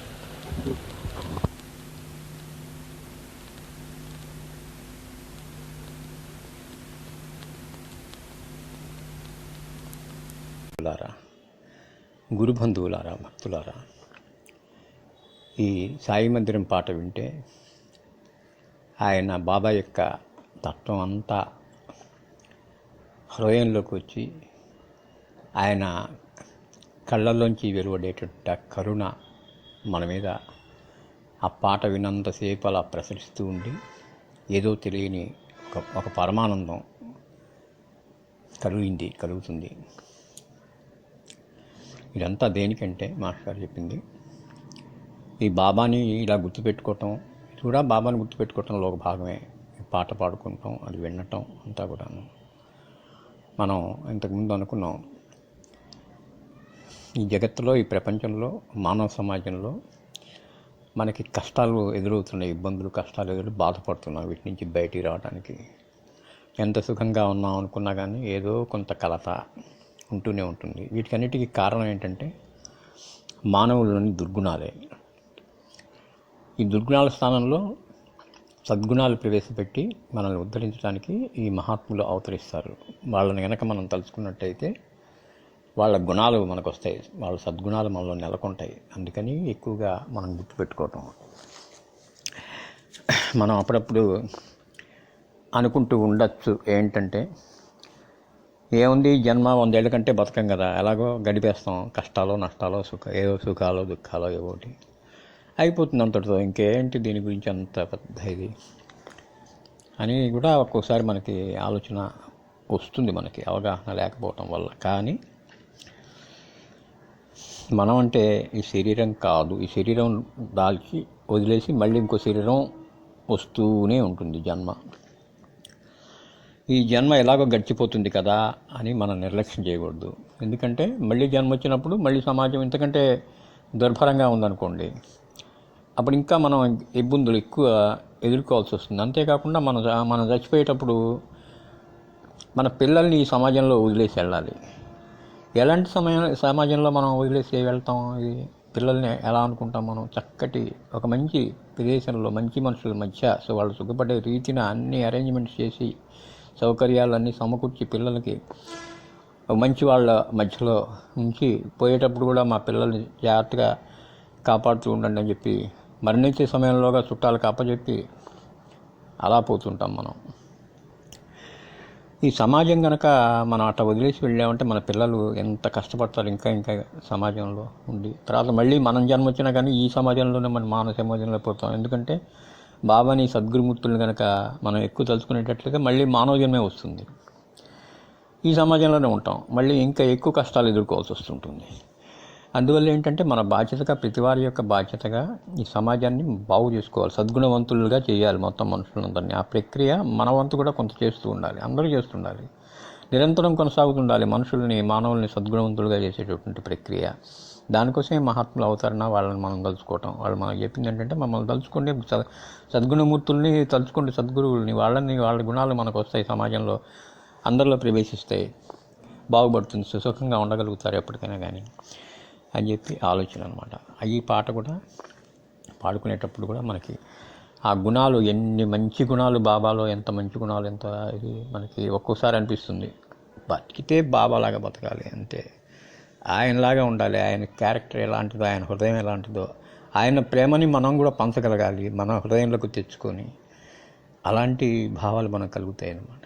అయినా కానీ ఏదో జన్మ చేసుకునే కర్మ సంచితం అంతా ఉంటుంది కదా, వాటి ప్రకారంగానే జరిగిపోతుంటుంది కొంత. ఈ మహాత్మ తలుచుకున్నప్పుడు మాత్రం ఆ చెడ్డ కర్మ మన మీద పనిచేయకుండా ఆగిపోయి సుఖంగా కొంత ఉండగలుగుతాం. అందువల్ల ఏంటంటే మిత్రులారా, దానికి ఒక ప్రక్రియ ఏంటంటే అందరికీ బాబాని, దత్తమూర్తుల్ని పరిచయం చేయటం, వాళ్ళ ఇళ్లలోకి ఈ పారాయణ పుస్తకాలు ప్రవేశపెట్టడం. అది ఒక మొట్టమొదటి మెట్టు. అదన్నా మనం కొంతవరకు చేయగలిగితే తర్వాత సంగతి బాబా చూసుకుంటాడు. ఎందుకంటే దీనికి చాలా ఉదాహరణలు ఉన్నాయి. అంతదాకా దీనికి మన గురువు గారు భరద్వాజ మాస్టర్ గారు ఉన్నారు. వారి యొక్క అన్నగారు వేదవ్యాస గారు. ఆయనకి పుస్తకాలు చదివే అలవాటు అందరికీ ఉంటుంది కదా, ఈ మహానుభావులకు అందరికీ ఉన్నాం. ఒకసారి ఎవరో మిత్రులు ఒక పుస్తకం ఆయనకి ఇచ్చారు. ఏంటంటే బాబా చరిత్ర పుస్తకం. ఏంటి ఆ పుస్తకం? వేమూరి వెంకటేశ్వరరావు గారు, తెనాల్లో ఒక అడ్వకేట్ గారు సిద్ధి వెళ్ళొచ్చి ఆయన ఒక పుస్తకం రాశాడు, సాయిబాబా చరిత్ర. చాలా బాగుంటుంది. దానిలో కూడా మొట్టమొదటి ప్రతి చాప్టర్కి ఒక ప్రేయర్ ఉంటుంది. ఆ ప్రార్థన చాలా బాగుంటుంది, బాబాని కీర్తిస్తూ ఉండేది. ఆ పుస్తకం ఎవరో ఇస్తే షెల్ఫ్లో పెట్టుకున్నాడు. పడుకోబెట్టేటప్పుడు ఒక పుస్తకం తిప్పుతూ పడుకోవటం అలవాటు ఆయనకి. చేతికి ఈ పుస్తకం వచ్చింది ఆ రోజున, వేమూరి వెంకటేశ్వరరావు గారి పుస్తకం. అది బొమ్మ అట్ట తీసి చూసేటప్పటికే బాబా కనిపించాడు, కాలు మీద కాలు వేసుకొని పకీరు. ఏంటి ఈయన ఇట్లా ఉన్నాడు, ఈయనకి ఒక చరిత్ర కూడా ఉందా అని అనుకుంటా. ఆయన అనుకొని ఆ చరిత్రని చదువుతూ పడుకున్నాడు, నిద్రపోయినాడు. చూడండి, ఆ రోజే బాబా కల్లోకి వచ్చాడు. కల్లోకి వచ్చి పెద్ద బ్లెస్సింగ్ ఇచ్చాడు. ఇంకా వెంటనే అంతే ఆయన షిర్డీ వెళ్ళిపోయాడు. మాస్టర్ కంటే ముందే షిర్డీ దర్శించారు ఆయన, వేదవ్యాస్ గారు. తర్వాత తన తమ్ముడిని మాస్టర్ని ఆయన వెంట పెట్టుకుని తీసుకెళ్ళాడు. 9వ తారీఖున మనం చేసుకునేటువంటి ఉత్సవాలు కూడా కారణం అదే అనమాట. అందువల్ల ఏంటి, ఒక పుస్తకం ఇంట్లో ఉంది అంతే, తీసి చూశాడు, బాబా స్వప్నంలోకి వచ్చాడు. ఒక మంచి గురువుని మనకి, మహాత్ముని మనకి అందించాడు ఆ పుస్తకం ద్వారా. అంత మంచి జరిగింది పుస్తకం, మంచి పుస్తకం ఇంట్లో ఉండటం వల్ల. అందుకనే మనం చెబుతారు, భగవద్గీత గ్రంథం ఇంట్లో ఉంటే చాలు, ఒకటి అదే మేలు చేస్తుందని చెప్పి. పుస్తకం ఎట్లా మేలు చేస్తుంది అనుకునేవాళ్ళం. ఇప్పుడు బాబా చరిత్రలో ఇట్లా అనుభవాలు ఇస్తుండేటప్పటికి మనకు అర్థమవుతుంది, చరిత్ర ఇంట్లో ఉంటే కూడా మనకి చాలా మేలు చేస్తుంది, ఎప్పటికైనా కానీ మేలు జరుగుతుంది అనే ఉద్దేశం. అందువల్ల మిత్రులారా, మీరు కూడా అన్నదానంతో పాటు మనం అంతా కూడాను గ్రంథదానం కూడా చేద్దాము తప్పకుండా. గ్రంథదానానికి ఒక అలవాటుగా అన్నదానానికి 100 రూపాయలు ఇస్తే కొంత 20-30 గ్రంథదానానికి కేటాయించుకొని పుస్తకాలు తెప్పించుకొని చక్కగా బాబా భక్తులు అవ్వక్కర్లేదు, మానవాళికి పంచుతూ ఉండటమే మనం చేయాల్సిందని నాకు బాగా గాఢంగా అనిపించి మీకు కూడా చెబుతున్నాను. శ్రీ సాయినాథ్ మహారాజ్ కీ జై, భరద్వాజ మహారాజ్ కీ జై, గురుదేవ దత్త కీ జై, ద్వారకామాయి కీ జై. శ్రీ గురు చరణం శరణం శరణం, దత్త గురు చరణం శరణం శరణం, సాయి చరణం శరణం. ఓ సద్గురుమూర్తులారా, బాబా సాయినాథ సాక్షాత్ పరమాత్మ, దత్తావతారమూర్తి, ఇతర దత్తమూర్తులందరూ మమ్మల్ని అందరినీ కరుణించి